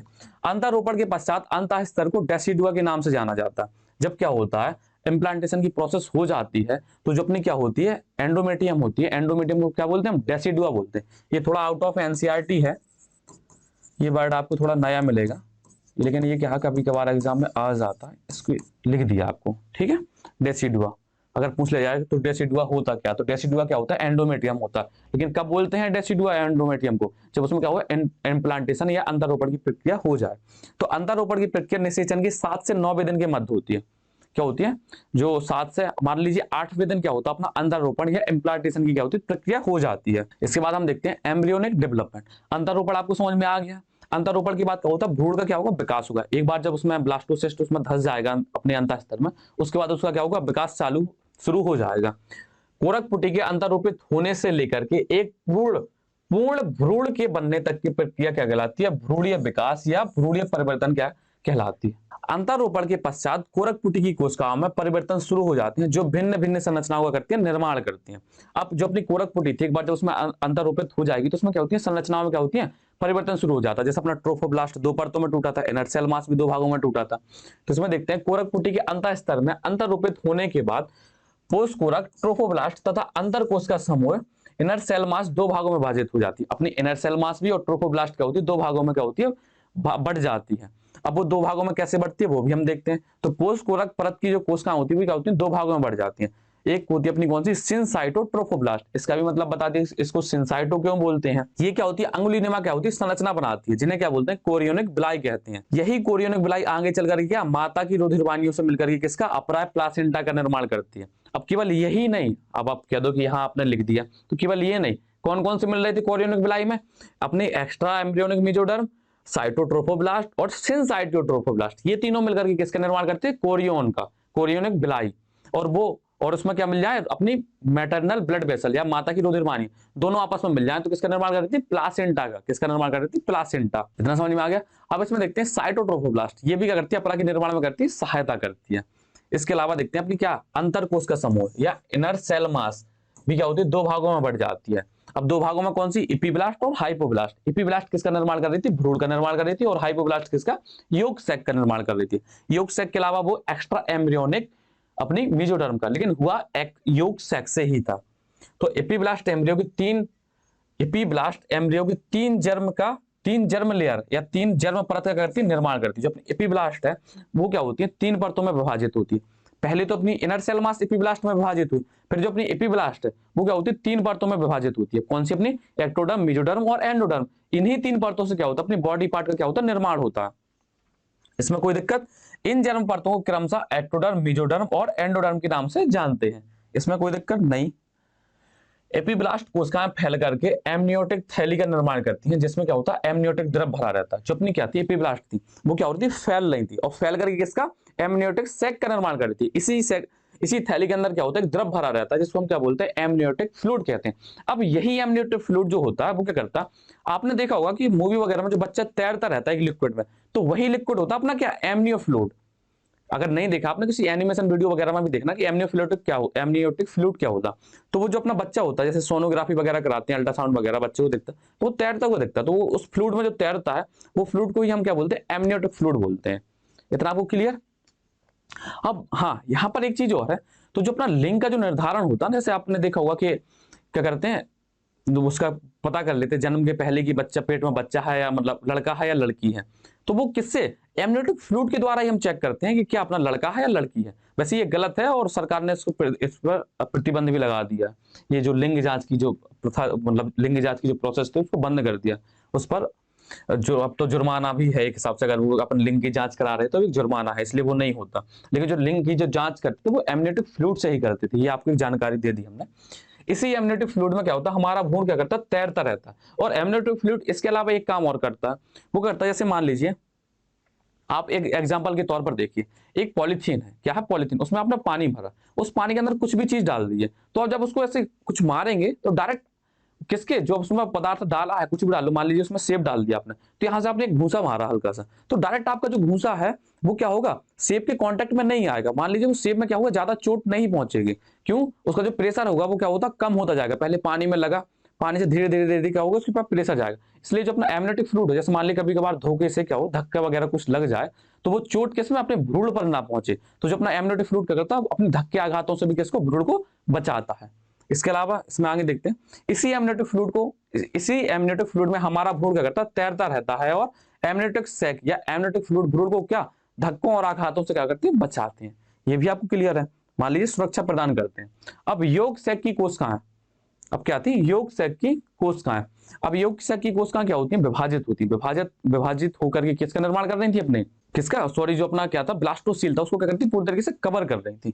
एपीब्लास्ट, अरे यहाँ पर यहीं लिखे दे रहे हो, ये क्या होता है, हाइपोब्लास्ट। यहाँ पर हमें लिख दें दूसरा पॉइंट, हाइपोब्लास्ट। क्या लिखा, हाइपोब्लास्ट। तो जो अपनी दूसरी कोशिकाएं थी वो कौन सी थी, हाइपोब्लास्ट थी। कौन सी थी, हाइपोब्लास्ट। हाइपोब्लास्ट किसका निर्माण करती हैं, हाइपोब्लास्ट किसका, योग सैक के निर्माण में करती हैं। ये कोशिकाएं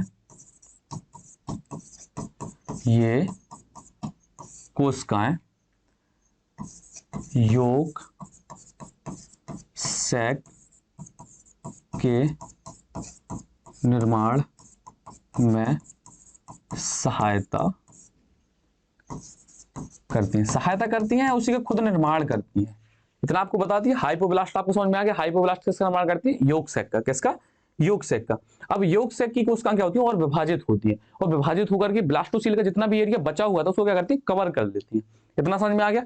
और इन्हीं योग सैक को क्या बोलते हैं, ये जो योग सैक की जो कोशिकाएं थी, इन्होंने ब्लास्टोसील को कवर किया था, इन्हें हमने क्या बोला था, अतिरिक्त भ्रूणीय मेसोडर्म या एक्स्ट्रा एम्ब्रियोनिक मेसोडर्म। इसमें कोई दिक्कत नहीं। अब हम ही कह देते हैं नहीं, वैसे आपको दिक्कत भी नहीं होगी, क्या क्लियर कर दिया है। अब धीरे धीरे जो अपना एक्स्ट्रा एम्ब्रियोनिक मेसोडर्म क्या होती है, वो फटने लगती है। क्या करती है, फटने लगती है। और क्या करती है, जो उसका शेष भाग कुछ बच जाता, वो किसका निर्माण करता था, अपने अम्बिलिकल कॉर्ड का। और वो जुड़ा कहां से था, ये भी एक क्वेश्चन बनना चाहिए। जो अपना अम्बिलिकल कॉर्ड है वो किस हिस्से से जुड़ा रहता, जहां से अपना क्या होता, भ्रूण या एपीब्लास्ट वाला हिस्सा होता, उस तरफ क्या होता, अपना अम्बिलिकल कॉर्ड का क्या होता, निर्माण होता है।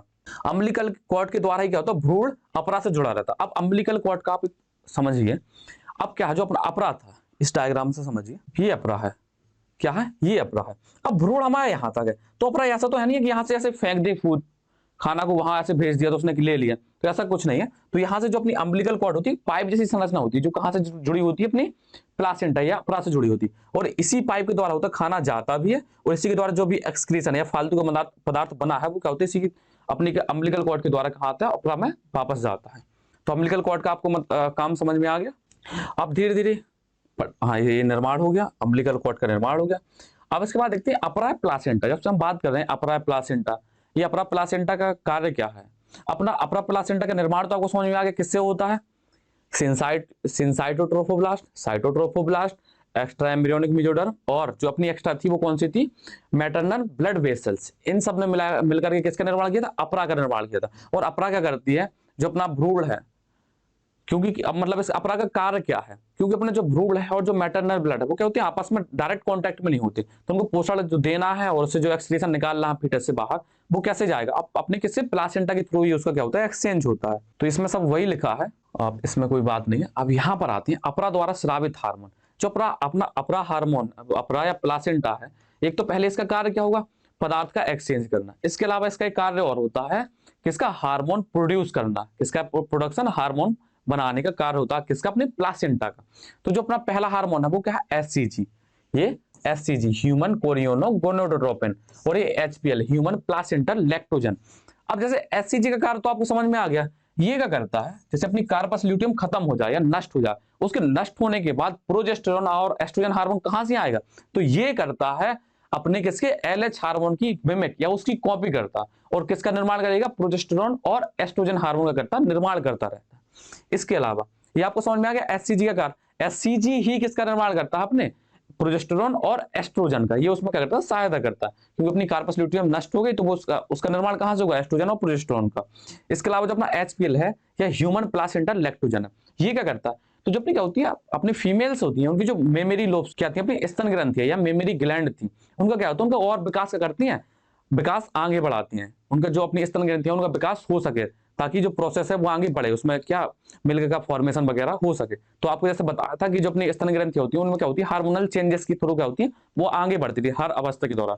अब प्रेगनेंसी या सगर्भता के दौरान क्या होता, एचपीएल एक हार्मोन मुक्त होता है, जिससे क्या होती है, उनकी वो स्तन ग्रंथि वो क्या होती है, विकसित होने लगती है। इसके अलावा आपको ईस्ट्रोजन और प्रोजेस्टेरोन की कार्य पता है, ईस्ट्रोजन क्या करता है, उसकी जो अपनी गर्भाशय थी उसकी कोशिकाओं का निर्माण करता है, और प्रोजेस्टेरोन को संतुलित बनाए रखता है। इसके अलावा जो अपना एक हार्मोन और मुक्त करती है, कौन सी, रिलैक्सिन। रिलैक्सिन हार्मोन का जो यूज होता है वो कब होता है, ये अपनी किसके, जो प्रसव की अवस्था होती है उस टाइम पर मुक्त होता है ये। लेकिन एक बात और है, जो अपने एचसीजी, एचपीएल और रिलैक्सिन हार्मोन, ये तीनों हार्मोन केवल कब मुक्त होते हैं, जब क्या हो, गर्भवती या प्रेगनेंसी की जो अवस्था होती है तभी मुक्त होते हैं। ये सगर्भता की जो अवस्था होती है उसी में क्या होते हैं, मुक्त होते हैं, अन्यथा ये कभी भी फीमेल्स की बॉडी में नहीं पाए जाती। जबकि अपने एस्ट्रोजन और प्रोजेस्टेरोन तो पाए जाएंगे, लेकिन जो अपने क्या है, रिलैक्सिन, एचसीजी और एचपीएल हार्मोन, ये तभी पाए जाएंगे जब क्या होगी, सगर्भता की अवस्था होगी।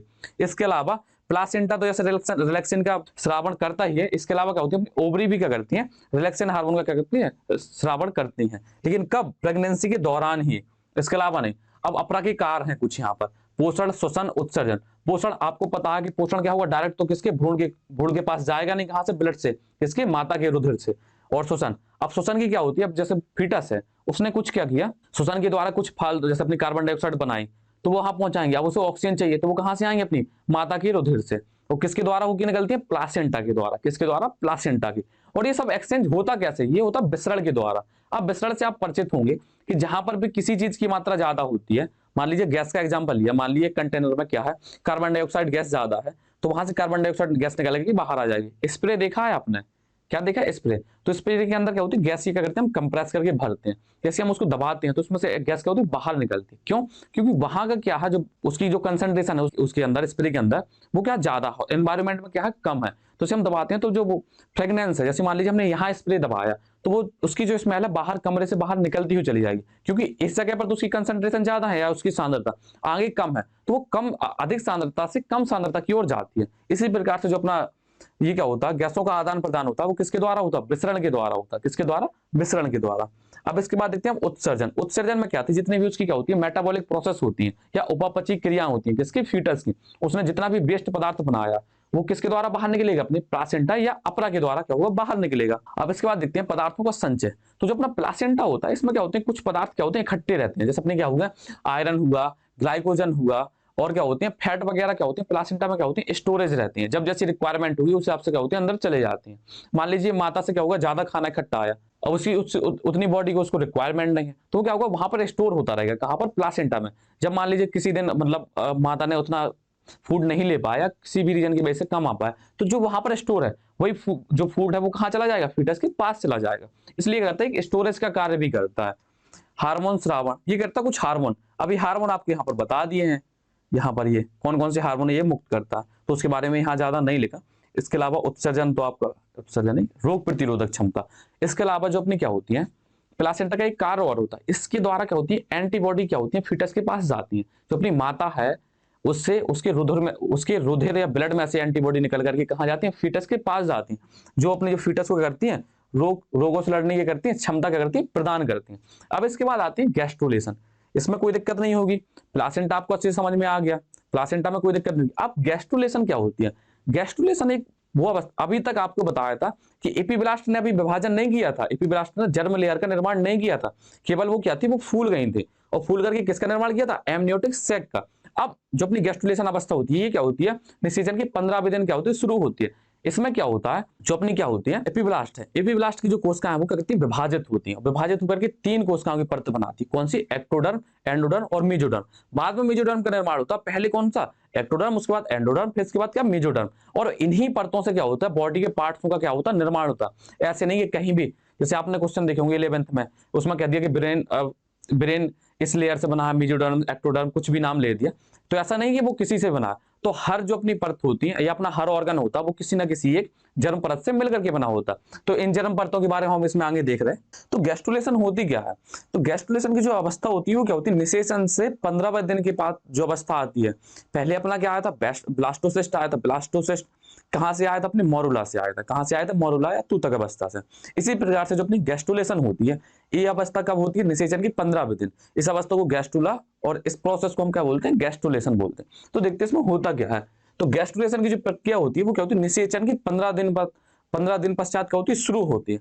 अब इसमें होता क्या है, गैस्ट्रुलेशन की जो प्रावस्था होती है या गैस्ट्रुलेशन होती है, इसमें होता क्या, इसमें जो अपनी क्या थी, इनर सेल मास थी। क्या थी, inner cell mass. Inner cell mass विभाजित होकर के क्या बनाया था उन्होंने, अपने एपिब्लास्ट और हाइपोब्लास्ट। अब जो एपिब्लास्ट थी वो क्या होती, 3 भागों में विभाजित हो गई थी, एक्टोडर्म, एंडोडर्म और मेसोडर्म। अब ये जो एक्टोडर्म, एंडोडर्म और मेसोडर्म थी, ये क्या होती है, जैसे ये अपना क्या होता है, भ्रूण किस पर आता है, गैस्ट्रुला वाली अवस्था पर आता है या गैस्ट्रुलेशन वाली अवस्था पर आता है।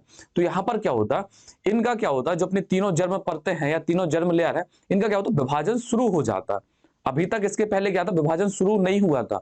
अपना विभाजन कब शुरू होता है, गैस्ट्रुला या गैस्ट्रुलेशन वाली जो प्रोसेस होती है उसमें क्या होता है, अपनी तीनों जर्म परतों का क्या होता है, विभाजन शुरू हो जाता है। अब ये जो तीनों अपनी जो तीनों जर्म परतें हैं, इनका ये विभाजित होकर के अपने क्या होती है, शरीर के अंगों का या शरीर के भागों का करती है, निर्माण करती हैं। तो इसमें हम देखते हैं इसी प्रावस्था के दौरान जो अपनी जर्म परतें हैं, जर्म परतों का क्या होता है, विभाजन शुरू हो जाता और शरीर के क्या होते हैं, अंगों का निर्माण शुरू कर देते हैं। शरीर के भाग या शरीर के अंग, बॉडी पार्ट्स या ऑर्गन का क्या होता है, निर्माण शुरू हो जाता। अभी हम इसमें देखेंगे कि जो अपने मेसोडर्म है, एक्टोडर्म है और एंडोडर्म है, इनसे शरीर के किस जर्म परत से किस भाग का क्या होता है, निर्माण होता है, ये हम इसमें देखेंगे। इतना आपको समझ में आ गया। अब हम इसमें देखते हैं, अब कुछ पॉइंट हैं जो आपको बताने हैं। तो जैसे अपनी क्या थी, प्रेगनेंसी थी। प्रेगनेंसी के दौरान क्या होता है, हार्मोन का जो लेवल होता है वो क्या होता है, बढ़ जाता। क्यों बढ़ जाता, हार्मोन का लेवल इसलिए बढ़ता है ताकि अपना जो फीटल है या भ्रूण है वो क्या कर सके, ग्रोथ कर सके और माँ की जो मतलब उसमें जो अटैचमेंट है वो क्या हो, संतुलित बना रहे। ऐसा नहीं जैसे अपना क्या था, प्रोजेस्टेरोन हार्मोन था। अगर प्रोजेस्टेरोन हार्मोन का लेवल गिर जाएगा तो जो अपना यूट्रस से जो अपना जुड़ा हुआ है क्या, गर्भ या सॉरी भ्रूण, वो क्या होगा, बाहर निकल जाएगा या उससे अटैचमेंट क्या होगा, अलग हो जाएगा। तो ये जो हार्मोन का जो स्तर बड़ा हुआ होता, ये क्या करता है, सगर्भता या प्रेगनेंसी को करता है मेंटेन बनाए रखते हैं। तो इसमें से कुछ हार्मोन है। अब इसके अलावा इसमें एक नोट पॉइंट और लिखा है, यहाँ पर हमने नोट पॉइंट लिख दिया नोट पॉइंट के तौर पर। इसमें देखते हैं, जैसे आपको बताया था रिलैक्सिन हार्मोन कौन मुक्त कर रहा था, प्लासेंटा कर रहा था। कौन कर रहा था, प्लासेंटा। अब इसके अलावा प्रेगनेंसी के दौरान ही अपना जो अंडा से है वो क्या करता है, रिलैक्सिन हार्मोन को मुक्त करता। अब रिलैक्सिन हार्मोन करता क्या है, रिलैक्सिन हार्मोन क्या करता है, आपको उसके हार्मोन के नाम से ही समझ में आ रहा होगा, रिलैक्स। वो करता है यूट्रस को करता है रिलैक्स करता है, जिससे आराम से जो अपना भ्रूण है उससे क्या हुआ, अटैच रहे। अगर वो कॉन्ट्रैक्ट करता, संकुचन करता, तो वो तो बाहर निकल जाता ना कॉन्ट्रैक्शन की वजह से। लेकिन उसमें क्या करता है, कॉन्ट्रैक्शन ना करके क्या करता है, रिलैक्स मतलब शिथिल करता, ताकि वो अच्छे से आराम से उसमें से अटैच रहे, किससे, अपनी अंतः स्तर से। तो इसका कार्य आपको समझ गया, रिलैक्सन। रिलैक्सन एक तो प्लासेंटा या मुक्त करता है, इसके अलावा प्रेगनेंसी के दौरान जो अपनी अंडा से होती है, ओवरी होती है, वो भी क्या करती है, कुछ रिलैक्सिन हार्मोन क्या करती है, मुक्त करती रहती है। तो ये आपको एक नोट पॉइंट है यहाँ पर। इसमें हो सकता है आपको पूछा जाए कि ओवरी है, अंडा से कौन सा हार्मोन मुक्त करती है। वैसे ओवरी क्या होती है, हार्मोन ज्यादा मुक्त नहीं करती है, लेकिन प्रेगनेंसी के दौरान क्या करती है, रिलैक्सिन हार्मोन क्या करती है, मुक्त करती है। ये आपको समझ में आ गया। प्लासेंटा तो करते ही करता है, इसके अलावा क्या होती है, अपनी ओवरी भी क्या करती है, रिलैक्सिन हार्मोन करती है, मुक्त करती है। तो सगर्भता के दौरान मां की रुधिर में oestrogen, progesterone, cortisol, prolactin, relaxin आदि हार्मोन का क्या होता है, स्तर बढ़ जाता है। इतना आपको समझ में आ गया, इसमें कोई दिक्कत। अब यहां पर ये जो तीन हार्मोन है, एससीजी, एचपीएल और रिलैक्सिन हार्मोन, अगर ये हार्मोन फीमेल की बॉडी में प्रेजेंट है तो आप समझ सकते हैं कि क्या है, प्रेगनेंसी की स्टेज चल रही है। मतलब जो सगर्भता की अवस्था है वो क्या है, स्त्री के अंदर चल रही है। इसमें कोई दिक्कत नहीं। तो इसमें अब हम आगे बढ़ते हैं। हार्मोन के स्तर का बढ़ना, भ्रूण के विकास, मां में उपापचय परिवर्तन। उपापचय परिवर्तन कैसे, कि उसको जो उसने फूड लिया है उसका क्या अच्छा खासा डाइजेशन होकर उससे जो न्यूट्रिशन निकले वो ब्लड से जाकर कहाँ जाए, अपने भ्रूण के पास। तो उसमें जो मेटाबॉलिक प्रोसेस होती है वो क्या होती है, तेज हो जाती है। किस लिए, ताकि क्या जो उसने भोजन ग्रहण किया है, जो भी न्यूट्रिशन लिया है, उसको क्या अच्छे से ब्रेक डाउन करके उससे अच्छा न्यूट्रिशन मिल सके और कहाँ जा सके, भ्रूण के पास। इसलिए उसकी जो मेटाबॉलिक प्रोसेस होती है वो भी क्या होती है, अच्छी खासी परिवर्तित हो जाती है और प्रेगनेंसी को करती है संतुलित बना रखती है। अब प्रेगनेंसी आपको समझ में आ गया, जो यूट्रस जो अपना प्लासेंटा या अपरा बनाता है उसका क्या अटैचमेंट किससे, अपरा से अच्छी तरीके से बना रहे। अब इसमें देखते हैं गैस्ट्रुलेशन। गैस्ट्रुलेशन की प्रावस्था के दौरान जर्म परतों में विभाजन शुरू होता है और अंगों का निर्माण शुरू हो जाता है। अब यहाँ पर एक बात का उल्लेख करना आवश्यक है। अच्छा, इसमें ये कहने के मतलब ये है इनका कि गैस्ट्रुलेशन शुरू हुआ। गैस्ट्रुलेशन में क्या थी, जो अपनी इनर सेल मास थी, इनर सेल मास पहले ही विभाजित हो जाती है, लेकिन इसमें एनसीईआरटी में लिखा तो हमने एनसीईआरटी का लिख दिया। अपनी गैस्ट्रुलेशन में क्या होती है, इनर सेल मास क्या होती है, विभाजित हुई, विभाजित होकर एपीब्लास्ट, हाइपीब्लास्ट बनाया। तो जो अपनी एपीब्लास्ट थी उन्होंने जर्म परतों का निर्माण किया था। अपनी कौन सी तीन जर्म परतें थी, एक्टोडर्म, एंडोडर्म और मेसोडर्म। अब इनसे क्या होता है, विभाजन शुरू होता। तो इन्हीं जर्म परतों के अंदर क्या होती है, अपनी कुछ मूल कोशिकाएं या स्टेम सेल्स उपस्थित होती है। स्टेम सेल्स में क्या होती है, स्टेम सेल्स में इतनी क्षमता होती है कि ये क्या करती है, कि किसी भी बॉडी पार्ट को बनाने की क्षमता रखती है। जो अपनी स्टेम सेल्स होती हैं ये किसी भी बॉडी ऑर्गन को दोबारा से बनाने की करती है, क्षमता रखती है। इन्हीं को हम क्या बोलते हैं, स्टेम सेल्स कहते हैं। और ये कहाँ पाई जाती है, जर्म परतों के बीच में पाई जाती है या उनमें पाई जाती है, उनके अंदर। अब क्या है, इसमें देखते हैं गेस्टेशन पीरियड। अब गेस्टेशन पीरियड का मतलब क्या होता है, गेस्टेशन पीरियड का मतलब ये है कि निषेचन होगा। क्या हुआ, निषेचन से लेकर के जब तक कि बेबी का बर्थ ना हो जाए या प्रसव या पार्चुरेशन की प्रोसेस ना हो जाए, तब तक की जो समय अंतराल है उसे हम क्या बोलते हैं, गेस्टेशन पीरियड बोलते हैं। क्या बोलते हैं, गेस्टेशन पीरियड। अब गेस्टेशन पीरियड क्या है, ह्यूमन में अलग होता है, अपने क्या जितने भी जंतुओं में सब में क्या होता है, अलग अलग क्या होता है, गेस्टेशन पीरियड अलग होता है। जैसे इसमें देखा जाए तो ह्यूमन में क्या होता है, 9th मंथ का होता है।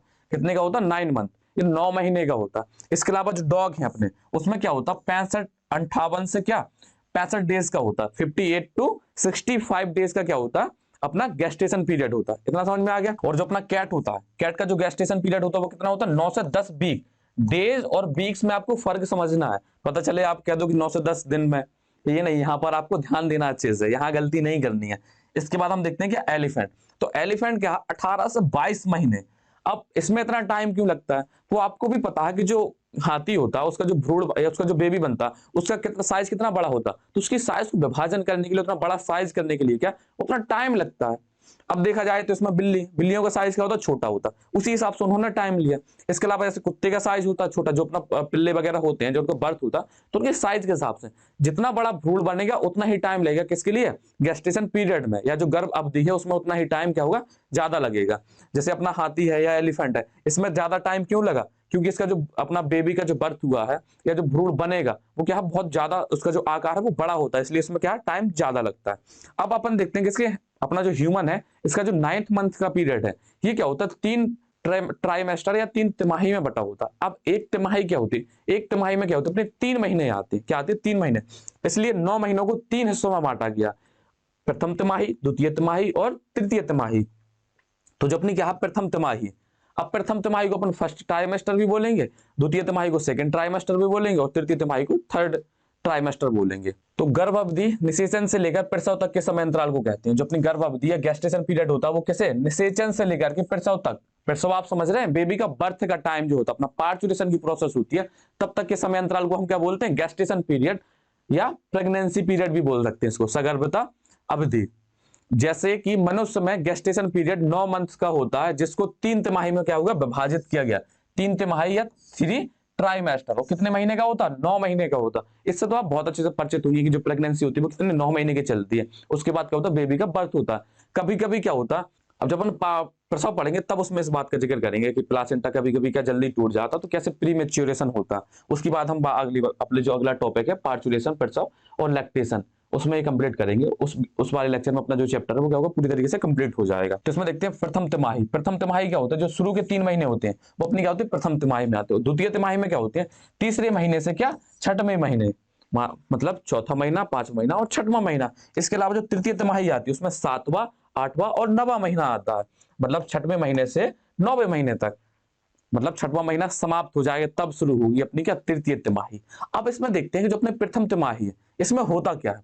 तो प्रथम तिमाही का जो पहला महीना होता है इसमें क्या होता है, जो अपना बेबी है, भ्रूण है, उसका क्या होता है, हृदय बनना शुरू हो जाता है। मतलब हम पहले महीने के अंत तक बेबी की जो हार्ट बीट है उसको हम सुन सकते हैं, किसके थ्रू, स्टेथोस्कोप के थ्रू। और इसका जो क्या होता है, द्वितीय महीना होता है किसका, प्रथम तिमाही की बात कर रहे हैं हम, किसकी, प्रथम तिमाही में 3 महीने हैं, पहला, दूसरा, तीसरा। तो पहले महीने में क्या हो गया, हार्ट बन गया, हार्ट की हमने क्या, हार्ट बीट सुन ली। अब दूसरे महीने में क्या होता, दूसरे महीने में हम देखेंगे कि जो अपना क्या है, भ्रूण है। अब यहां पर इसको हम 3 भागों में से बांट दें, पहला महीना, दूसरा महीना और तीसरा महीना। तो पहले में क्या बना, अपना हार्ट बन गया। दूसरे में क्या होते हैं, अपने डिजिट्स वगैरह बनना शुरू हो जाते हैं। क्या होते हैं, डिजिट। अब मतलब आप समझ लीजिए कि पैर, उंगली वगैरह ये क्या होती है, बनना शुरू हो जाते हैं। इसमें क्या होती है, डिजिट या लिम्ब का बनना क्या होता है, शुरू हो जाता है। डिजिट्स, पाद या अंगुलियां, डिजिट्स एंड लिम्ब। इसके अलावा जो अपना क्या होता, ये तीसरा महीना होता है, इसमें क्या होते हैं, एक्सटर्नल जेनेटेलिया, बाह्य जननेंद्रियों का क्या होता है, निर्माण शुरू हो जाता है। बाह्य जननेंद्रियां आप समझिए, आप एक्सटर्नल जेनेटेलिया से तो परिचित ही होंगे, आपको पूरा सेक्स ऑर्गन पढ़ा दिया, पूरा सेक्स पार्ट सिस्टम पढ़ा दिया है, तो आप एक्सटर्नल जेनेटेलिया से क्या होंगे, अच्छी तरीके से वाकिफ होंगे। इसके अलावा देखते हैं हम, आप क्या होती है, अपनी द्वितीय तिमाही शुरू हुई। तो द्वितीय तिमाही का जो 5वां महीना होता है, 5वें महीने में क्या होते हैं, अपने सिर पर क्या होते हैं, बाल आने लगते हैं। जो अपना भ्रूण होता है उसके जो 5वें महीने में क्या होते हैं, बाल आना शुरू हो जाती है। इसके पहले हम प्रथम तिमाही की अपने जो नोट्स है उसको कंप्लीट कर ले। इसमें लिखा, मनुष्यों में पहले महीने में हृदय बन जाता है, जिसकी हार्ट बीट साउंड को हम स्टेथोस्कोप से, ऐसा नहीं कान लगा के सुनिए, किससे, स्टेथोस्कोप से। क्यों, क्योंकि अभी हार्ट का साइज क्या होगा, छोटा होगा, जो उसकी हार्ट बीट बनेगी वो भी क्या होगी, बहुत स्लो क्या होगी, आ रही होगी, जिससे हमें क्या होगी, ऐसे कान लगाने से नहीं सुनाई देगी। तो उसके लिए हम किसका यूज करते हैं, स्टेथोस्कोप। आप स्टेथोस्कोप से तो समझते हैं कि वो आला लगाते हैं डॉक्टर, जैसे अपनी हार्ट बीट क्या करते हैं, चेक करते हैं। सुनकर भ्रूण के विकास को सुनिश्चित किया जाता है। जब अगर उसकी हार्ट बीट चल रही तो इसका मतलब हम समझते हैं कि जो अपना जो भ्रूण है वो क्या कर रहा, आगे ग्रो कर रहा, मतलब वो जीवित है अभी, ऐसा नहीं कि वो डेड पड़ा है उसमें। दूसरे महीने के अंदर तक क्या होता है, भ्रूण के पाद और अंगुलियां, मतलब डिजिट्स और लिम्स क्या होते हैं, बनना शुरू हो जाते हैं।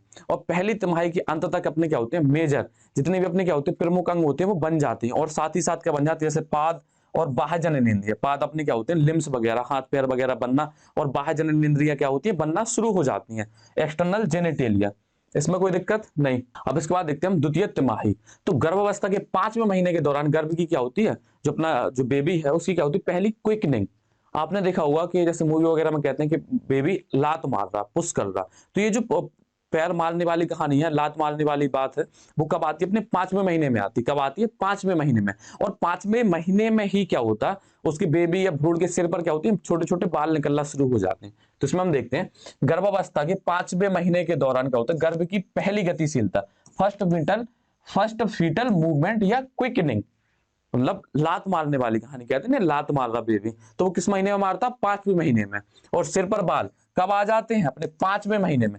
सिर पर बाल और पूरे शरीर पर बाल, दोनों में अंतर है। सिर पर बाल आ जाती है अपने 5वें महीने के अंत तक, और पूरे शरीर पर जो रोम वगैरह होते हैं, कोमल बाल होते हैं, वो आते हैं अपने 6वें महीने के अंत तक।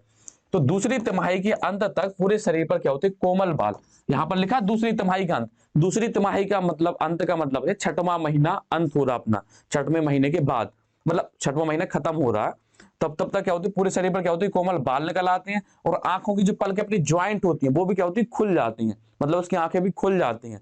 और क्या होती है, ब्राउनिया भी क्या होती है, बन जाती हैं। ब्राउनी आईब्रो वगैरह आप जानते हैं, ये होती है अपनी आईब्रो, ये इनको ब्राउनिया बोलते हैं या आईब्रो बोलते हैं, ये भी क्या होती है, बन जाती है। कब, छठवें महीने के अंत तक।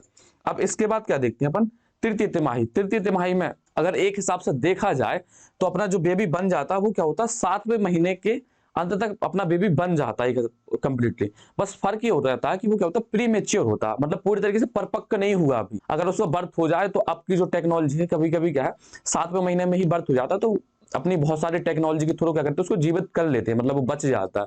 लेकिन पहले के जमाने में ऐसा नहीं होता था, प्रीमेच्योर बेबी का जब बर्थ होता है तो उसकी डेथ हो जाती है। क्या है कि अब तो बहुत टेक्नोलॉजी है जिससे हम क्या करते हैं, बेबी को बचा ले जाते हैं।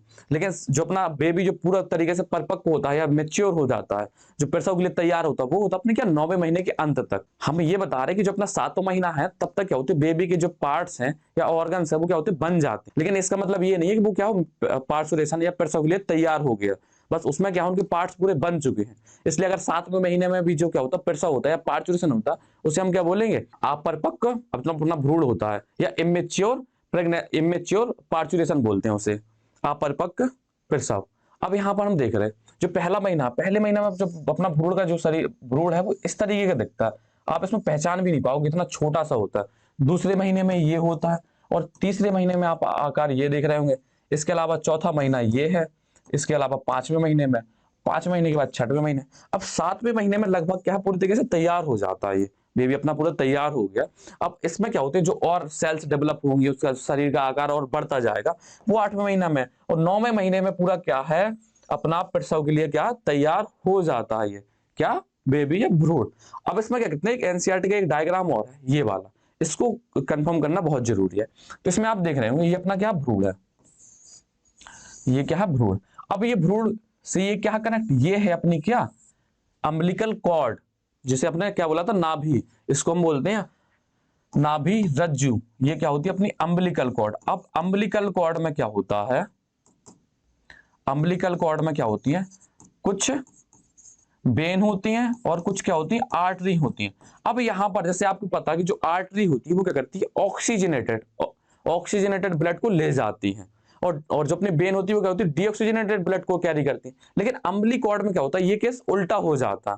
जो अगर अम्बली कॉर्ड की जो वेन होगी वो क्या करेगी, ऑक्सीजनेटेड ब्लड रखेगी, और जो अपनी क्या होती है अम्बिलिकल आर्टरी होती है, मतलब वेन आप समझ रहे हैं ना, सिरा और धमनी। वेन अपनी क्या होती है, सिरा होती है, और आर्टरी क्या होती है, धमनी होती है। तो जो अपनी अम्बिलिकल जो अपनी वेन होती है वो क्या करती है, ऑक्सीजनेटेड ब्लड रखती है, और जो अपनी क्या होती है अम्बिलिकल आर्टरी होती है वो क्या करती है, डीऑक्सीजनेटेड ब्लड रखती है। यहां पर हम लिख दें अम्बिलिकल कॉर्ड की बात हो रही। अगर अम्बिलिकल कॉर्ड की जो वेन है, अम्बिलिकल कॉर्ड की जो वेन है वो क्या करती है, ऑक्सीजनेटेड ब्लड, ऑक्सीकृत रुधिर रुधिर। इसके अलावा जो अम्बिलिकल आर्टरी, अब वेन मतलब होता अपना क्या सिरा। अब इससे में भी किसी को दिक्कत हो जाए तो नहीं होनी चाहिए, सब कराएंगे पूरी तरीके से। और अपनी आर्टरी क्या होती है, धमनी, और इसमें क्या होता है डीऑक्सीजनेटेड ब्लड होता है, डीऑक्सीजनेटेड ब्लड। ठीक।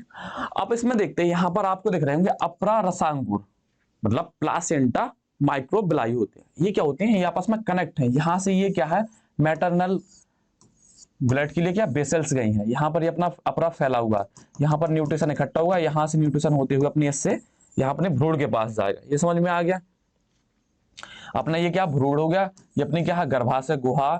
और ये यहाँ पर अपनी जो ग्रीवा होता है या सर्विक्स होता है, यहाँ पर क्या होता है, कुछ म्यूकस का क्या होता है, फ्लूइड क्या होता है, कलेक्ट होता है। ये इसलिए यहाँ पर कलेक्ट किया रहता है ताकि यहाँ से कुछ भी चीज बाहर निकल ना पाए। इसको यहाँ पर जाम या चोक किया रहता है। ये कब खुलेगा या कब ये डीक्लॉट होगा, ये हम किस में देखेंगे, अपने पार्चुलेशन है प्रसव में देखेंगे।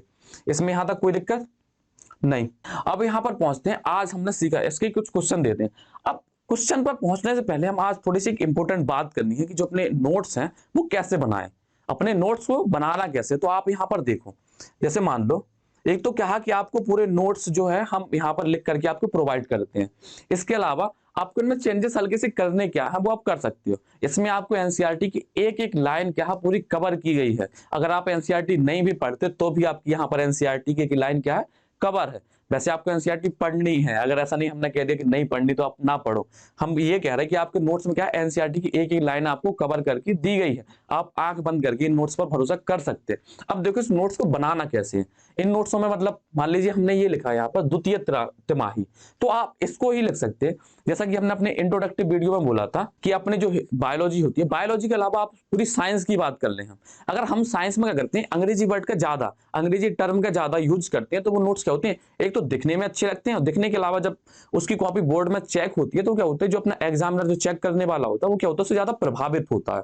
तो उसमें तो थोड़ी बहुत अपनी गलतियां भी होती है उनको भी क्या करता है वो माफ कर देता है। तो इसमें हम देखते हैं जैसे मान लो यहाँ पर लिखा हमने द्वितीय तिमाही, तो इसको भी आप अपने हिसाब से लिख सकते थे अपने क्या सेकेंडरी ट्राइमेस्टर। इस अंग्रेजी को यहां पर आप क्या लिख सकते थे सेकेंड ट्राइमेस्टर। अब हमें हिंदी इसलिए लिखनी है क्योंकि स्टूडेंट हर प्रकार के, अब जो जिस लैंग्वेज में कंफर्टेबल हो उसमें लिख सकता है। लेकिन अगर आप इस तरीके से लिखेंगे, मान लीजिए हम यहाँ पर लिखें सेकेंड ट्राइमेस्टर, तो यहाँ पर ऐसा हमने लिखा गर्भावस्था। अब आपको पता चल चुका है कि गर्भावस्था होती क्या है, प्रेगनेंसी वाली होती है। तो प्रेगनेंसी के 5वें महीने में या 5th मंथ में आप इस तरीके से लिख सकते हैं। यहाँ पर लिखा जैसे गर्भावस्था, तो आप इसको यहीं पर लिख दीजिए, आप गर्भावस्था की जगह पर आपने लिख दिया प्रेगनेंसी। क्या लिख दिया प्रेगनेंसी। इससे क्या होगा एक तो आपके अंग्रेजी टर्म क्या होगा कंप्लीट होते जाएंगे, जिससे कि आप जैसे आप नीट वगैरह की तैयारी करेंगे बाहर जाएंगे, वैसे इसके साथ ही आपकी नीट की तैयारी हो रही है।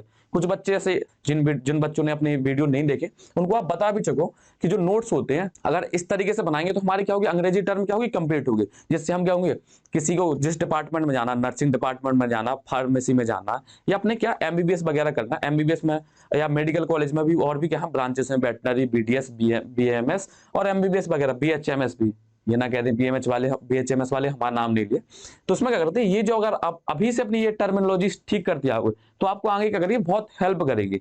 इसलिए क्या होती है छोटे लेवल से हम आगे की तरफ बढ़ते जा रहे हैं। अब यहाँ पर आप जैसे लिखो प्रेगनेंसी या गर्भावस्था, तो गर्भावस्था की जगह आपने लिखा प्रेगनेंसी, प्रेगनेंसी के 5th मंथ के दौरान गर्भ की पहली मूवमेंट, अब यहां पर लिख दो आप फर्स्ट फीटल मूवमेंट। मैंने तो हिंदी लिख दी है ताकि आपको समझ में आए कि इसका मतलब क्या है, लेकिन अब जब अपने नोट्स बनाओ तो उसमें क्या हो ज्यादा से ज्यादा अंग्रेजी वर्ड का यूज करो। यहां पर लिख दे सिर पर, तो हेड पर क्या होते हैं हेयर का उगाना। इस तरीके से अगर आप वर्ड यूज करते रहेंगे तो उसमें क्या होगी आधे से ज्यादा अंग्रेजी वर्ड भर जाएंगे, और जितनी ही ज्यादा अंग्रेजी वर्ड भर जाएंगे वो कॉपी उतनी ही अच्छी देखने में लगेगी, और क्या होगी उससे एग्जामिनर उतना ही ज्यादा क्या होगा प्रभावित होगा। अब जब बोर्ड के एग्जाम आ जाएंगे तब हम आपको बता देंगे बोर्ड की कॉपी लिखनी कैसी है, किस हिसाब से बोर्ड की तैयारी करनी है। बस अभी से अगर आप अपने नोट्सों में अंग्रेजी यूज करते जाओगे, उनको सीखते जाओगे, तो एंड टाइम पर जो अपना जो मुख्य टाइम होता है, जब पेपर का टाइम होता है उस टाइम पर आपको अंग्रेजी टर्म से क्या होगी दिक्कत नहीं होगी, इनसे आप डरोगे नहीं। क्या है कि कुछ टीचर होते हैं जो पूरी हिंदी डालते हैं, उनका मानना होता है कि हिंदी मीडियम का बच्चा है तो उसको पूरी हिंदी दें। अब ऐसा तो है नहीं है कि हिंदी मीडियम के बच्चे गधे होते हैं उन्हें समझ में नहीं आती, उन्हें क्या है बस थोड़ी दिक्कत होती है। क्यों? क्योंकि उन्होंने ये टर्म पहले यूज नहीं किए। इसके पहले आपने कभी गर्भावस्था भी तो नहीं सुना था ना, लेकिन गर्भावस्था की जगह आपने प्रेगनेंसी जरूर सुना होगा। प्रेगनेंसी बोलते हैं प्रेगनेंसी चल रही है, तो ये आपने वर्ड सुना होगा। इन वर्डों को आप सीखो। हिंदी हमने लिख दी है, इसके अलावा हम अंग्रेजी भी लिखते जाते हैं आगे। अब जो हिंदी हमने लिखी है उस जगह पे आपको अपनी अंग्रेजी पुट करते जाना, धीरे धीरे करके आपकी अंग्रेजी क्या होगी सुधर जाएगी, और आप अंग्रेजी से भागना बंद कर दोगे। अब बहुत से वर्ड होते हैं जो आप पहली बार सुनते हो, तो उनको भी तो हिंदी के वर्ड को भी तो आप क्या करते हो याद करते हो। जैसे यहाँ पर अभी तो वर्ड आपको बता दें, यहाँ पर ये है बाह्य जननेंद्रियां, तो ये आपको हिंदी वर्ड क्या पहले से पता था? नहीं पता था, ये आपने यहीं पर सीखा, या जब आप क्लास 12th में आए तब सीखा। तो इससे अच्छा आप क्या था एक्सटर्नल जेनेटेलिया भी तो याद कर सकते हैं ना इसके साथ में। अगर एक्सटर्नल जेनेटेलिया लिखेंगे तो वो कितना अच्छा लग रहा। एक्सटर्नल क्या होता है बाहरी, और जेनेटल, जेनेटल मतलब क्या होते हैं जो अपने जननेंद्र जो जननांग होती है उनके लिए वर्ड का यूज किया जाता है। तो ये कुछ वर्ड होते हैं इस तरीके से लिखने का।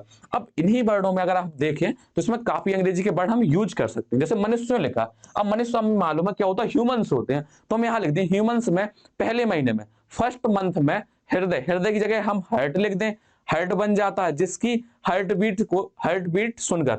अब यहां पर हम लिख दें हृदय दर ध्वनि को सुनकर, तो बहुत मतलब जटिल या कॉम्प्लेक्स वर्ड लगता है। ये वर्ड आपकी डेली यूजेस में होता है हार्ट बीट, बोलते हैं ना हार्ट बीट हमारी रुक गई है, हार्ट बीट से तो आप परिचित होंगे। हार्ट बीट अब इसको हम लिखते हैं हृदय दर। तो हृदय दर आपने इतनी आराम से नहीं सुना होगा, मतलब डेली लैंग्वेज में आपने हार्ट बीट जरूर सुना होगा। साउंड, अब साउंड को हम ध्वनि वर्ड यूज करें तो ऐसा नहीं है कि आप सोचो कि अंग्रेजी वर्ड हम यूज कर लें या कॉपी में लिख दें तो हमारे क्या हो मार्क कम हो जाए या वो एग्जामिनर कट कर दे। नहीं, इससे क्या होगा, अच्छा इंपैक्ट जाएगा उसके ऊपर। तो आपको अपने क्या है इन पर कुछ नोट्सों पे इन्हीं को अभी से ध्यान देना है। धीरे धीरे आप अगर इनको सीखते जाओगे तो आगे आपको दिक्कत नहीं होगी। बस यही हमें बताना था। अब अपने बच्चों को तो हम बताएंगे अच्छे से, इसके अलावा आपकी जो फ्रेंड है जो अपने वीडियो नहीं देखती उनको आप बताओ। जितना ज्यादा होगा शेयर होगा तो उतना ही क्या होगा, स्टूडेंट का बेनिफिट होगा। उसमें स्टूडेंट का बेनिफिट होना चाहिए, यही अपना क्या है मोटिव है। आपका बेनिफिट होगा, आप अपने मित्र को बताएंगे, उसका भी बेनिफिट होगा, वो अपने मित्र को बताएगा। तो इस हिसाब से ये जो लिंक है, ये कनेक्शन है, वो आगे बढ़ता रहेगा। जय हो में होती ना, जैसे तुम तीन की मदद करो, तीन से बोलो तीन की मदद करे, इसी प्रकार से तुम अपनी मदद, हम तुम्हारी मदद करें, तुम अपने मित्र की मदद करो। यहाँ पर एक एक की मदद करेंगे तो लिंक क्या होगी, बनती जाएगी। अब यहाँ पर हम देखते हैं आज हमने सीखा क्या। इसमें कुछ क्वेश्चन है, तो इस क्वेश्चन में हम देखते हैं जो पहला नंबर का जो क्वेश्चन है, इसमें क्या है, भ्रूण या बच्चे के सिर पर बाल किस माह के अंतर्गत आते हैं, ये आपको बताना है। बाल की बात कर रहे हैं, पूरे शरीर की बात नहीं कर रहे, फिर आप उसमें जाके गलत लिख दो आंसर कमेंट में। इसके अलावा दूसरा देखते हैं, गर्भावस्था के दौरान अंडा से कौन सा हार्मोन मुक्त करती है। एक तो प्लासेंटा मुक्त कर रहा था उसी हार्मोन को, प्लासेंटा के अलावा भी ओवरी क्या करती है, अपनी अंडा से एक हार्मोन को और मुक्त करती है। अब जैसे यहाँ पर अंडा से लिखा, अंडा से को हम ओवरी भी लिख सकते हैं। तो कुछ ऐसे अंग्रेजी वर्ड होते हैं इनको यूज करते जाओगे तो बहुत अच्छा रहेगा। ये टर्म आपकी कंप्लीट होते जाएंगे अभी 12th के साथ में, आगे आपको दिक्कत नहीं होगी। अब जैसे यहाँ पर लिखा पोस्कोरक, पोस्कोरक को हम ट्रोफोब्लास्ट कोशिकाएं भी लिख सकते हैं। तो जो अपनी पोस्कोरक कोशिकाएं होती हैं, कौन सा एंजाइम मुक्त करती हैं, जब क्या होती है एंडोमेट्रियम से होती है अटैच होती है या उसमें इम्प्लांट होती है। इसके अलावा हम देखते हैं प्लासेंटा या अपरा, अपरा इनका अपरा का निर्माण किन किन परतों से मिलकर के होता है। जो अपना प्लासेंटा बना था वो किन किन परतों से मिलकर के बना था, अपने क्या थी, 4 परतें थी। ये हल्की सी हिंट दी है आपने, हमने आपको क्या करना है, इसको कंप्लीट करना। तो ये अपने क्या नोट्स, क्या ये वाला जो चैप्टर, सॉरी चैप्टर नहीं टॉपिक, चैप्टर तो अपनी अगली नेक्स्ट वीडियो में कंप्लीट होगा। इसमें पार्चुरेशन, प्रसव और लैक्टेशन अपन को क्या करना, कंप्लीट करना, दुग्ध श्रावण। ये यहाँ तक इसमें कोई दिक्कत नहीं। अब हम ही बोल देते हैं नहीं, वैसे आपको भी दिक्कत नहीं होगी क्योंकि इतने आराम से कॉन्सेप्ट एक क्लियर किए हैं, आपके दिमाग में क्या अच्छे से एंटर कर गए होंगे। आप पढ़ते रहिए और क्या है, एक्सपी क्लासेस चैनल पर अपना प्यार बनाए रहे, जितना ज्यादा हो सके उतना वीडियो शेयर करें। Thank you.